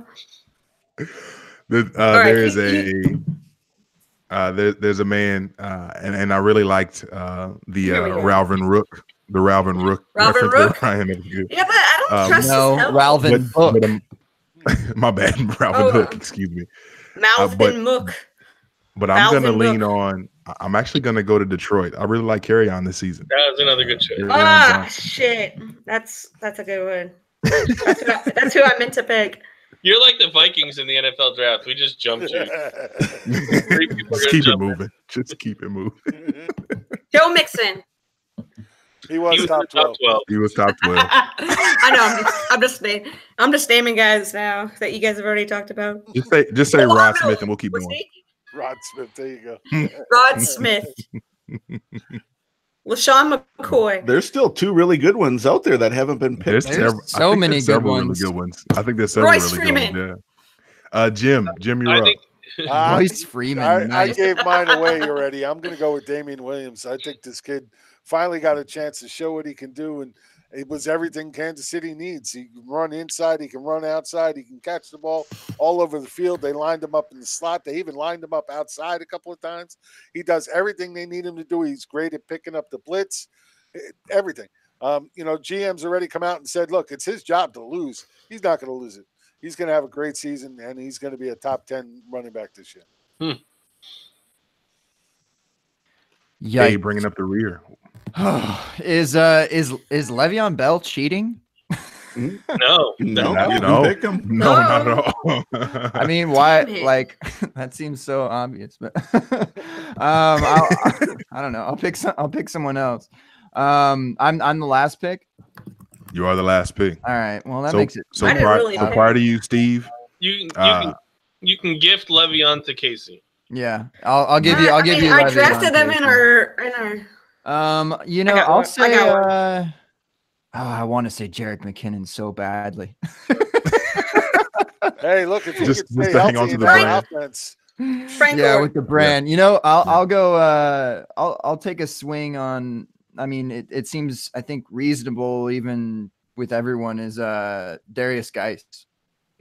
Yeah, he was I liked it. I thought of as well. He's look, if Adrian Peterson, and nothing against Adrian Peterson, but the fact that he ran for 1,000 yards behind that decimated O-line with a fourth string quarterback with no wide receivers that were healthy throughout the year is amazing to me. Imagine what a young kid like Geis can do if he's back and fully healthy. That could be amazing. Yeah, I think they're gonna unleash him here. So does that mean I can go Adrian Peterson? Contrarian. I'm surprised nobody mentioned Philip Lindsay just outside the top 12. Was Casey mentioned Royce Freeman, the correct pick. No, Sony Michel is the right pick. I almost said Sony I will Michel never too. own another New England. But I don't think I can ever. swing on that. Yeah. He minds. I'll take Sony Duke Michel. Johnson. You know what they in the chat? In the chat, they threw out Leonard Fournette. I thought someone. No, that's just a bad pick. Who? That's tough. See, the thing is, I wouldn't hating. draft a running back in the top whatever. So Look, Leonard Fournette. Look, when he's on the field and healthy, he can run with some of the better ones. There's no doubt about it. The fact of the matter is, he's been dealing with the same injuries forever, and they're not going to go away. Soft tissue injuries just don't go away.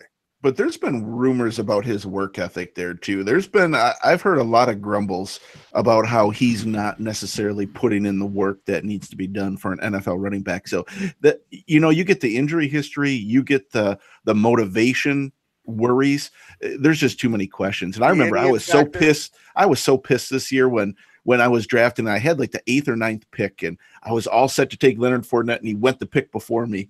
And I was so pissed. I ended up taking Melvin Gordon, which turned out to be great. But man, I don't know. Leonard Fournette just scares me.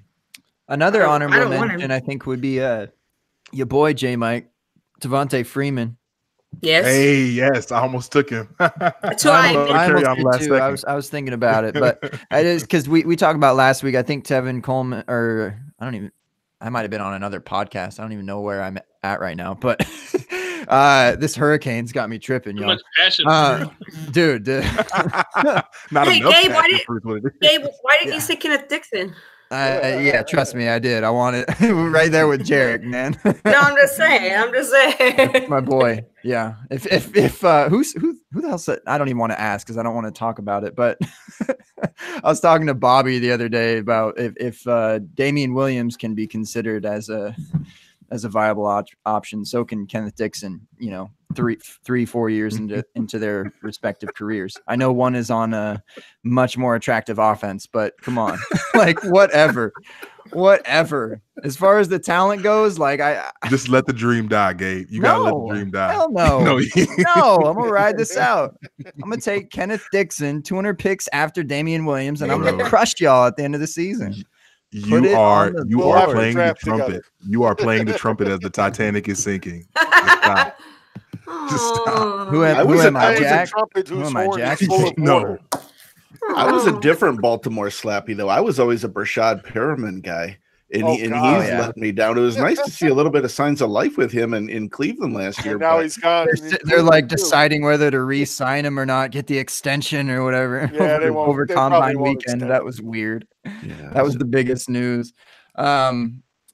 No, but and you have to consider the free agents too. I mean, Ingram's been up there as an RB1 if he lands in a good spot. Tevin Coleman, if he lands in a good spot. There's also rookies that could land in a good spot. I mean, that's what I was thinking when I was doing this draft. This is Alex Collins just became available recently. There's a lot. Okay, calm down. Justin Forsett. I couldn't resist. Sorry. Marion Barber.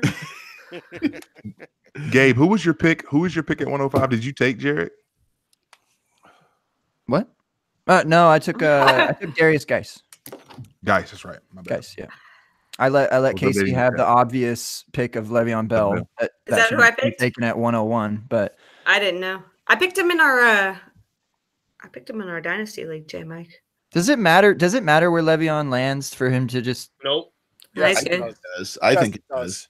Nah. Absolutely. The way that we saw Connor outperform him, the way that system produced great running backs from Le'Veon Bell, from James Conner to Jalen Samuels, I do worry about where he goes. One, is he going to get the volume that he needs to do well? Two, is he as good a running back as we think he is, or is it the system there that produced his great numbers? No, so I do worry about him. No, the Bell is an otherworldly talent. He can catch it out of the backfield. He sits and he's patient. He waits for the hole to come open. I think he's a great talent. I think no matter where barring an absolute disaster of an offensive line or maybe to the Lions, other than that, I think he'll be successful pretty much anywhere. Don't shit on my Lions, man. I shit on your Lions. Steve's ready to fight you and your Lucha man. I am We're called Fighting Chance for a reason, J. Mike. Scary thing is y'all don't know if Ryan has that mask on still or not. Yeah. That is very true. That's actually the only thing he has on right now. I hear that's what he goes to bed in. Damn right. Mrs. Ryan is all about that. That's how you close a Fat Tuesday, Ryan. That Just is a loose right. mask Oh. and nothing. Fat Tuesday. He calls it Fat Tuesday. Oh. Go give her the slam, buddy. Go give her the slam. Oh, shit. At Blues Day. What up, little blue man? It might not take long, but we make the most of the time we have. I'm done. She Oh doesn't call it man. quick draw for nothing. In the chat, let me ask you guys this. This was an interesting question. What up, Tyler Gee? Tyler asks for this season, Jerick McKinnon or Tevin Coleman? McKinnon. Easily McKinnon. I'm not a big Tevin Coleman fan. He has a couple of good plays a year, and that's about it. He's a good number 2. If somebody tries to bring him in as a number 1, I don't think it works.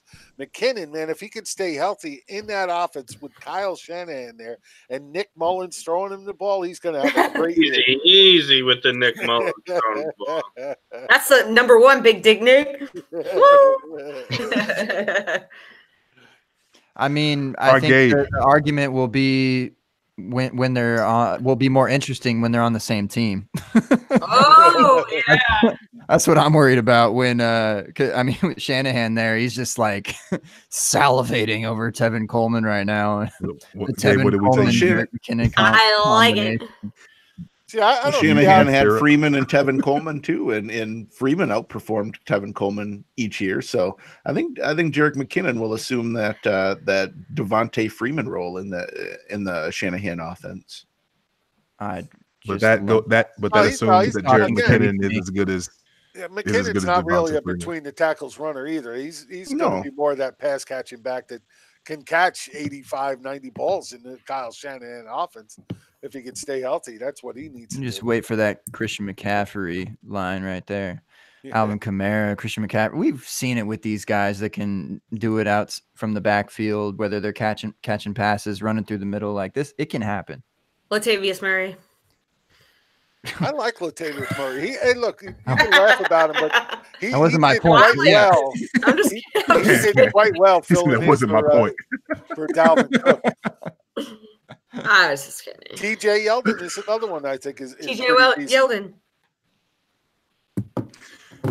Yeldon, don't sleep on ex-Jags. I am interested to see where he goes, though. I think he's probably a better just running back for the NFL versus a fantasy running back. But I've always appreciated him as a Jacksonville Jaguar.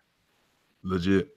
Hey, for the first 10 weeks of the season this year with Fournette not there, he was an RB1. He was in the top 12 running backs in scoring. Yeah. I'm just surprised. I like the guy. I'm just surprised nobody took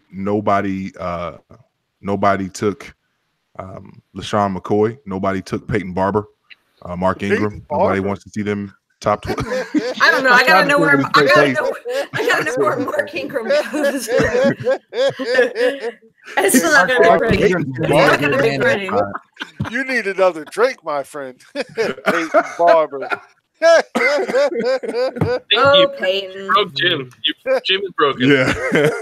Bruce Arians says, I don't know how he moves like that for being 230 pounds. Hips don't lie. Shakira told y'all hips don't lie, boy. Yeah, Bruce Arians also the one that said, well, we're going to make sure Ronald Jones gets more playing time this year. Oh. I gotta be honest, since we're just throwing running backs out there, Yeah. I'm going to say right now is a perfect time to buy Rashad Penny before he starts playing. Yeah. Seattle return. For years they were leading the league in rushing attempts per season, per game. Then they kind of went away from it a little bit. Last year they finished just behind Baltimore, number 2 in the league in rushing attempts. And by the end of the season, you could see that Penny was their most talented back. Now, yes, they still have Chris Carson, but Penny is going to get a big role in that offense sooner rather than later, in my opinion. And I think he's a perfect buy low in Dynasty right now. I guess maybe I shouldn't even say buy low, but he's a guy that I'm targeting in all my Dynasty leagues. Yeah. Have you guys brought up Derrick Henry? Nope. I like it though. I like it. We gotta talk about it. Sounds like we we're gotta talk about Derrick Henry. They fed him. Look, there's running backs out there that get better when they get the ball more often, and that's what we saw with Henry. When they finally started feeding him the ball, we saw him put up big numbers. He's one of those guys. Preach, Jim. And we've seen it before. Guys, they can't do it on 8 to 10 carries. They need those 18 to 20 carries and get up there. But that happens all the time. Well, it does happen. And injuries play a big part in that. Once some guy gets injured and a guy that gets 8-10 carries a game is like. Well, in this case, it wasn't even injuries. It was just the other guy not doing a damn thing with the ball. Oh, not doing a damn thing. Ryan, any love for Derrick Henry, Ryan? This is a guy I'm still trying to figure out what I think of him. He had that huge breakout game that Thursday night. It was against Jacksonville, who'd clearly given up. I mean, my mother could tackle better than the Jaguars did that night. He built up a couple more solid games. So the jury's still out. I probably won't end up with him at all in 2019 because I can't put my wholehearted endorsement behind him. I liked what I saw, but it was towards the end of the year, and I'm not 100% sure of the teams that he was playing during this run. So I like him. I like his talent. He's kind of more of a just a downhill runner more than a shifty guy. But that one huge game, one of his huge games, was just against a team that had just completely given up. Best ball, baby, best ball. Just wait till the NFL draft when they get someone in the third, fourth, or fifth round at running back. That's gonna. And also, maybe if his quarterback his price. Throw the ball to anyone and not be a complete pile of garbage, maybe they could actually have a passing game in Tennessee and wouldn't have to hand the ball up 40 times. Please don't talk about my boyfriend like that. He sucks. Talk about a team that needs a wide receiver one. Tennessee. They need a quarterback wide receiver one. Stop with Mariota. Mariota's garbage. Mariota was hurt for most of the year. Mariota's all right. He's okay. He's better than Dak. He's better than a lot of the guys that are out there. Well, that doesn't make him good. Starting. A lot of crap. No, it doesn't make him good. But okay, let's say you're in a super flex league. Are you gonna just be like, I don't want him. He sucks. I'll take him if I need him. I don't think he's any. I really don't think he's any good. He holds on the ball forever. He's hurt all the time. I would take 20 quarterbacks for Mariota, if not more. 20? At least. Wow. 20 quarterbacks over Mariota. There's no fucking way. Fighting Supernova. Oh, there it is. We may be here till 2 a.m. Come on, put on the gloves. We have a winner. 20 quarterbacks over Marcus Mariota. He's terrible. He didn't stutter, man. I'm pretty sure there are 20 quarterbacks better than or less. We're in the same realm here, guys. Marcus Mariota is the same guy as what? Dak Prescott is the same guy as who? No. Jameis Winston is the same guy as who? Casey, I don't mean to rain on your parade, but I'm looking at Fantasy Football Calculator, and Marcus Mariota is getting drafted as a QB 23 right now. Give him to me. I don't give a fuck. Give him to me. Give him to me. I have him. Give him to me. All the Mariota. Where were y'all 2 years ago or whatever? Come on now. Let's take a look at his 11 touchdowns last year. 11 and 13 passing touchdowns. He was hurt? No, he played 14 games actually. And he had but how many of those games but he was hurt, right? He was banged up. I'll give Casey that. He was banged I would take Marcus Mariota over Jameis Winston. He sucks. Well, I wouldn't take him over Winston now that Winston's got Arians.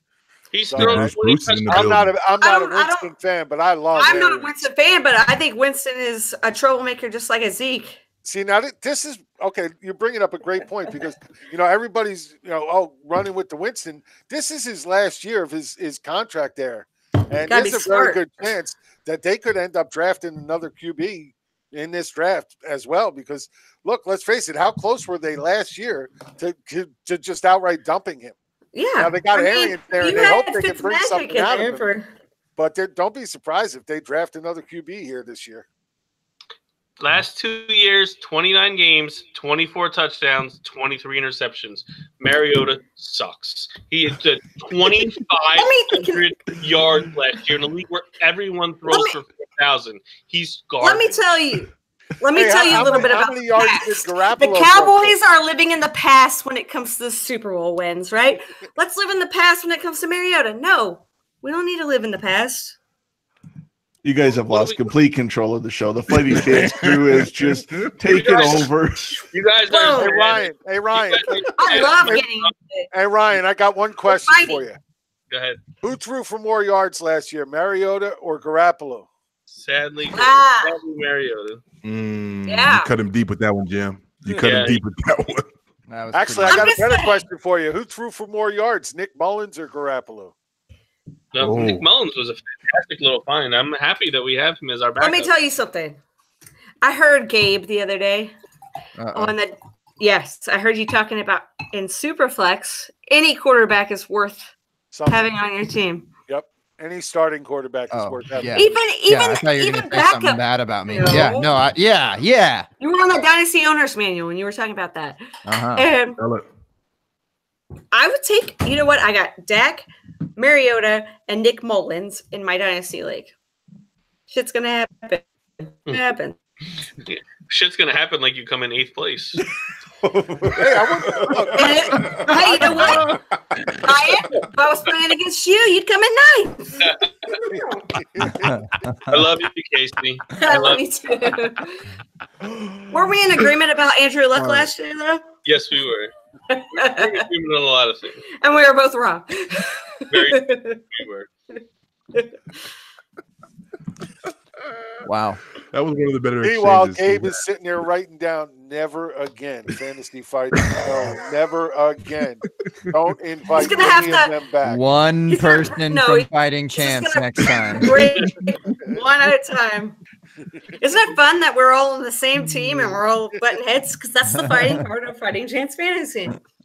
It's beautiful. Yeah, it doesn't matter if anyone writes for the same site, podcast for the same site, whatever. There's no way that y'all are on each other's takes like 100%. So it's good that y'all it would be kind of boring if we were. Yeah, no doubt. So. It's the entertainment factor. You need it. Besides, all I know is if I'm ever really feeling depressed and need some kind of a pick me up, I can go back and look at Ryan's rankings from last year. Always makes me chuckle. They never changed, right? They never changed. I'm too busy trying to keep all you all together as a cohesive group to change my ranking. No, maybe he was going for the 2019. Yeah, exactly. Right? Oh, yeah. He's just gonna leave those 2018 as 2019. He's ahead of the curve. Oh, Ryan. I love you, Ryan. I love you too, Case. With that, I don't have a fighting chance at ending this show. Is what it is. No, you don't. So we're at the 106-minute mark, Gabe. So we've got to kick. We got to wrap it up. The what? 106. 106. No offense. Oh, minutes. I thought you were saying 1 hour and 6 minutes. I was like, what's wrong? No, sir. Yeah. Okay. That's a lot of minutes. Almost 2 hours.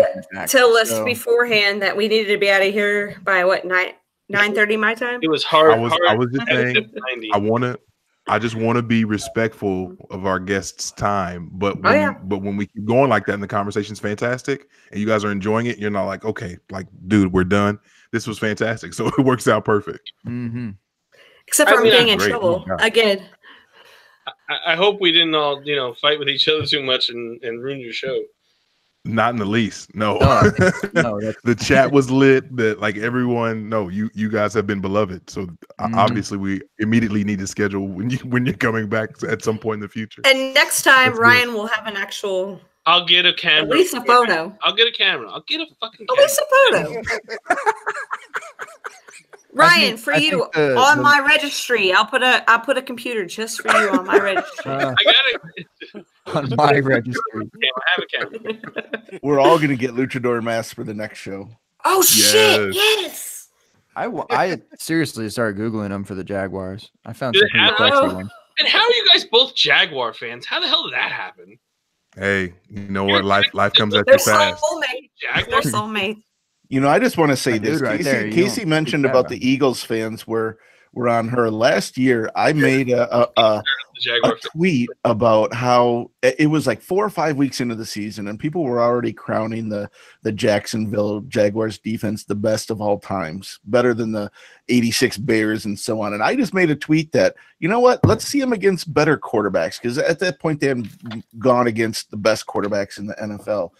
Jesus Christ, you guys have some passionate fans there.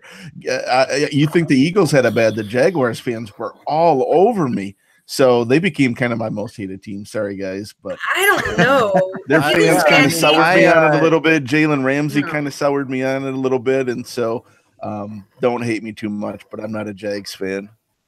Well, Eagles J Mike fans and eat I horseshit. kind of cooled it for the Jacksonville community, I think, because we understand. We're just logical in a sense of things. Like something just didn't feel right last year. You know, J Mike and I talked a lot about that, and we weren't too confident going into the year. We were very surprised to see them at top 3 as far as the odds go and winning the Super Bowl. I mean, that's just kind of completely bonkers. So we were on the cooling side of things, but to be fair for Jacksonville and Jaguars fans, like they haven't been successful ever, technically, you know, as far as the Super Bowl goes. So sure, they might have been a little bit awry, out of place, but bro, they haven't ever been there before.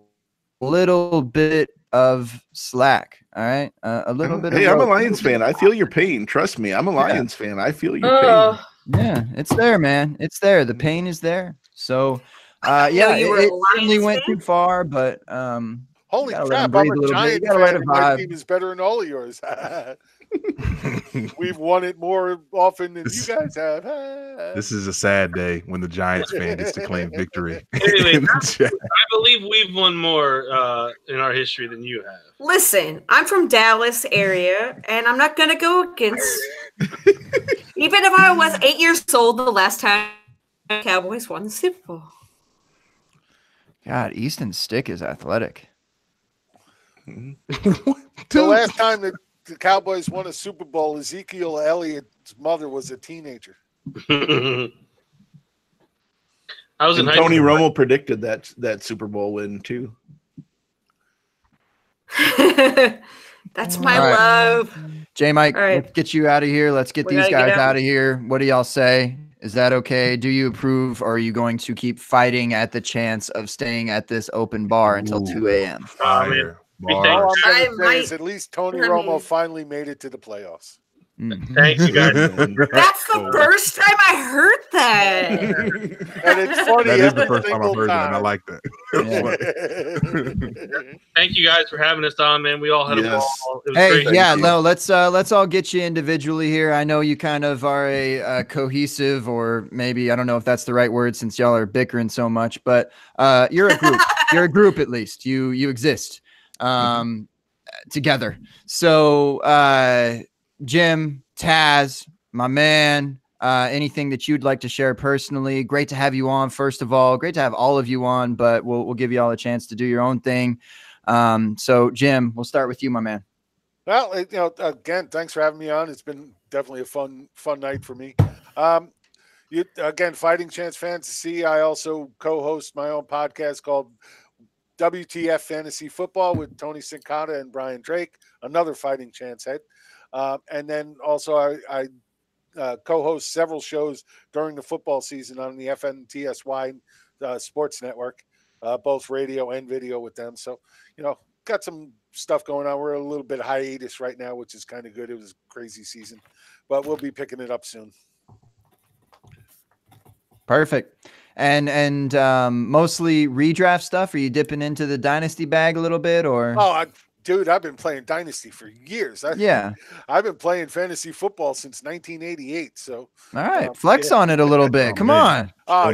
Kidding me? I was one of the original zealots. The zealots fantasy football leagues, the first ones that really went to 52 players a team. And yeah, I've been playing Dynasty for years, man. Let's go. Oh man, don't get me started. I've created some of the you're right. Never mind. leagues Next one. in fantasy football. I created a league called Utter Chaos. Wait, I created a league called Utter Chaos, which was exactly that. I did it. We did every single position was a separate position. Inside linebackers, outside linebackers, defensive tackles. You used them all. And the scoring was different for every position as well. So that the top defensive tackles could score as much as the top running backs. Wow. Love it. It was a crazy league. Yeah. Still not going anymore. Not going anymore. No, that league has died off, but it actually may be coming back because a couple of guys said they want to bring it back this year. So do it. Yeah. Bring it back. No, it lives, man. You got to keep that going. Okay. Well, I got to give my first lady last place here to let her do her thing. Sorry, fellas. So we'll hop over to Steve. Steve, my man. What fantasy Geek 37? Fantasy Geek 37. You can find me on Twitter. Fantasy Geek 36 was that one taken? I think I was 37 years old when I created that tag. Maybe. You got to update it, bro. I know. I just know how age works, but I'm not saying you're old. Now Fantasy Geek 43 going on Fantasy Geek feeling like 73, maybe I should say. I like that. The feeling like Fantasy Geek 37. You guys are all youngsters. No. 73 is what I feel like. But anyways, go to the site. Ryan and I do a podcast every Thursday night. Right now we're kind of focusing on fantasy baseball. We have my rankings coming out right now. During the season, the baseball season, I hit on prospects. When it comes to fantasy football, I'm still I'm mainly a redraft guy, but I am in some. I really dig the Devy format. So the dynasty leagues that I'm in are all Devy. I love picking the college kids when they're. You mentioned Nick Chubb earlier. I had him since he was just in Georgia, and I still remember watching him break his leg and just thinking, oh man, there goes my season 3 years from now. I remember texting Steve when that happened, be like, exactly, because he had Sony Michel. He had Sony Michel in that same league, but big Devy league guy. So I love watching. That's why the draft is so much fun for me, because you see these guys you've been following for years and years. All of a sudden get drafted. They get to get a home in the NFL and get added to your added roster. So right now is a fun time for me. Fantasy baseball, Devy, NFL draft. It's all good. Busy. There is the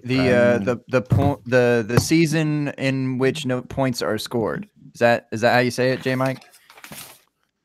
The non-point scoring fantasy season. Yeah, I'm good at that. So we'll try that again next week. On to Ryan. Guess what? Another fighting chance human. The luchador himself. What do you have to share, man, besides your beautiful masks? Well, you can, of course, follow me on Twitter at Fighting Chance for all of my my goings on there. Steve hit our podcast. We have articles going up. Just go to fightingchancefantasy.com, man. We have an awesome team.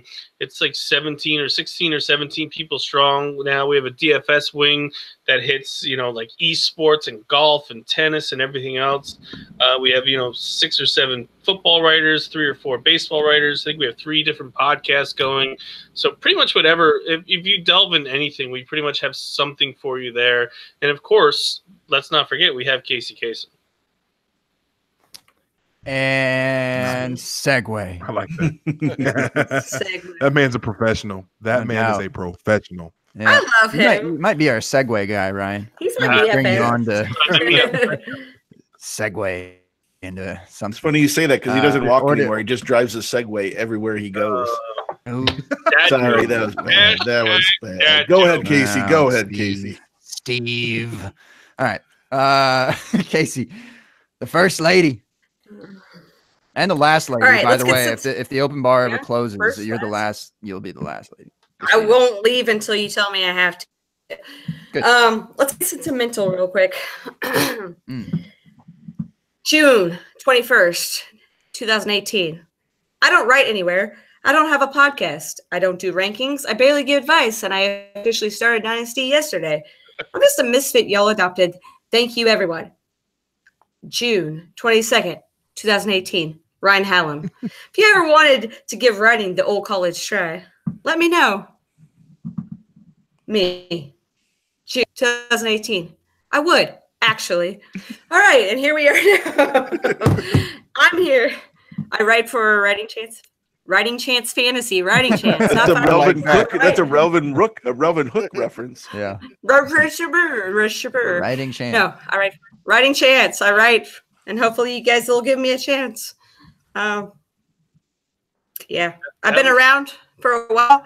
Came on Open Bar for the first time. Didn't know what the hell was going on. Didn't know anything about show sheets, which they don't have.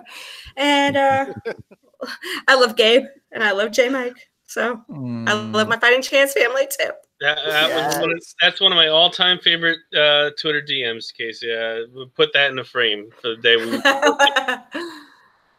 That was great.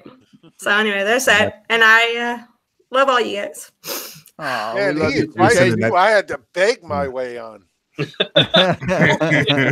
shit! I begged you for like 6 months. He did tell me he begged you, and I was like, you know what? It took me a long time to convince Jim to come out of retirement. I'm sending the script straight to Disney for that. Casey, thank you. Can I be a Disney princess? Right, and it's called Writing Chance. Writing Chance. Writing Chance. He gave me a writing chance, and I took it. Shout out to Fighting Chance. Even though yesterday an Eagles fan said, stick to writing mediocre fantasy football articles. Well, we never said you. Hey, if you're getting hated on, you're doing it right. That's exactly right. They are mediocre fantasy articles, but they're mine, so whatever. I don't care. But that just means that they're reading them. That's right. Yeah, have fun. Right. And that's all that matters. Have fun, You bitches. clicked, fool. You clicked. That's what I say. You know, you get that all the time. And if you've been doing this for any kind of time at all, and, you know, we get that on the FNTSY network, and people in the chat room go, oh, man, you suck. And the only thing I ever say to them is, well, thank you for listening. Exactly. And the problem with that, though, is that I have really bad anxiety. So when people talk shit, it gets to me. But I'm learning to... You know what Elsa said? Let it go. Let it go. See, and now that I'm a Disney princess, we're good. There you go. I don't know any more words, so that's as far as my thing. Thank God. Top 5 Disney princesses, really quick. J Mike, should we keep this going for an hour? Jasmine's 101. Sup, girl? Ariel's 101. I like Ariel as well. I am a sucker for redheads too. Redheads are crazy. Jasmine put some trust in people. I tell you what, man. She will jump off a building onto a magic carpet for you. Cinderella was in her house, though. That's what I like. Magic carpet ride. Hey, yeah. Trust me. Cinderella would clean our house, though, so let's take match. I won't do it. Let's go, J Mike. Let's get out of here. That's it. The princesses innuendos are destroying me tonight. Oh, man. But I think she's a little young. That might be an R. Kelly. Man, no R. Kelly. I don't want to even let that. No, I'm not. Unless you're talking about Rob Kelly. Unless you're talking about Rob Kelly. Nice, Casey. Yes. The only R. Kelly that exists is Rob Kelly. Thank you, Casey, for that. All right. To everyone in the chat who's joined us this evening, thank you guys for doing so. The chat was lit all the way up. Even creepily, right at the end of the chat here, someone named the CIA came in and said, "Did someone say exist?" In quotes. I don't know who you are, but I'm really nervous now because I feel like Big Brother is listening to our podcast. Oh, damn. But exactly. So anywho, and he didn't say anything after that. It was some text after that and still nothing. So I'm a little nervous. But besides all that, to everyone that's joined us in the chat and watched us on YouTube this evening, thank you guys so much. To everyone that's listening to this in podcast form, as you probably well know, you can find us on Apple Podcasts, Google Podcasts, Podbean, Stitcher, Spotify. Yes, the Open Bar is on Spotify. So if you would please, even if you don't want to rate us or review us, that's fine. The download, we appreciate you taking some time to listen to us. And if you would also tell a friend, Bring your friend over. Have a good time in the bar. We can Everyone be is friends. welcome. And we can be Yes. friends. Tell your And I friends. cannot call my wait to friends. hear what the title of this episode is. Exhibit A I'm and voting Exhibit for B. it. What are you talking about? Yes, exactly. I'm voting for Exhibit A and Exhibit B, or the magic carpet ride. One of the two. One of those two. Mike Stepney's back. He's been away from the bar for a while. What up, Mike? Fusion Step, has step. been in here with us for the majority of the night. What's up, Fusion?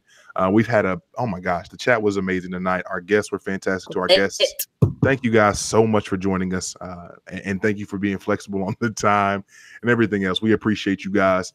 And that is pretty much it. On Twitter, you can find me at JMikeCheck, at JMICCheck. You can find my better half, Gabe Gearing, on Twitter at FFManBun. And you can find the show's handle at the Open Bar FP.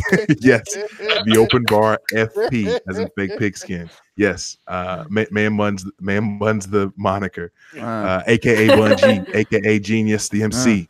AKA Mr. Gearing, AKA hashtag Gearing of all time. Next time we're gonna rap battle up on this bitch. Gabe, take us home. Taz, I laugh either audibly or in my head about every time J Mike says that. Just any time anyone says it out loud, it just makes me giggle. Yes, this was great. Fighting chance, man. We usually, we kind of mix it up, but we never have like one writing site or podcast site. Yeah. We never right.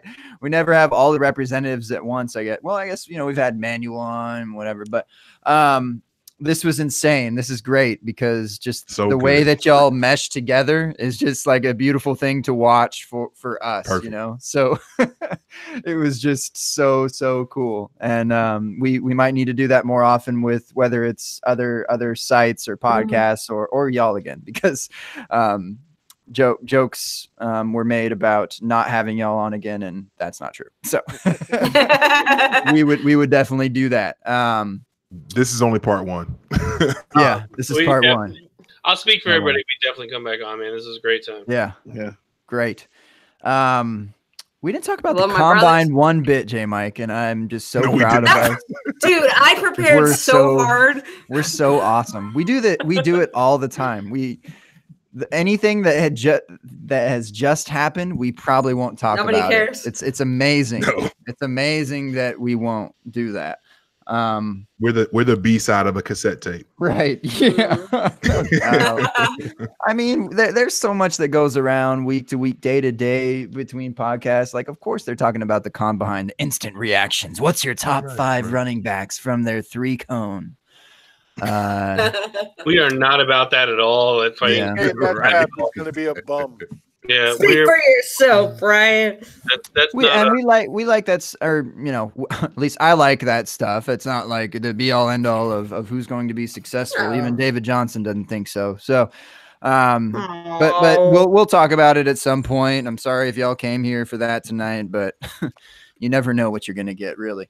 So, thank y'all. Thank y'all for listening, whether it was live, whether it was in a podcast, whether it was a couple weeks down the road and you're like, dang, they didn't talk about the combine 2 weeks ago, and they still didn't talk about the combine in this week's episode. Last thing, Jesse Reeves. Special shout out to you, Jesse. Appreciate you. Has he been riding with us the whole time? Jesse Reeves. He's been riding since the beginning. Gabe. Jesse Reeves. Special shout out. Appreciate you. He said he's going to meet up with you. Well, he's going to have to change the way that he says things. Well, he says about dogs, and then he wanted me to meet up, and I was like, "Do you understand how far away I am from Texas?" Yeah, San Antonio is not bad. I can make that happen, but I can't. Yeah. So we'll make that happen, Jesse, for sure. I will take you to the finest Applebee's in Austin, unless you start loving dogs, especially mine. But that's it for us. We'll be here next week. We're lined up with guests, man.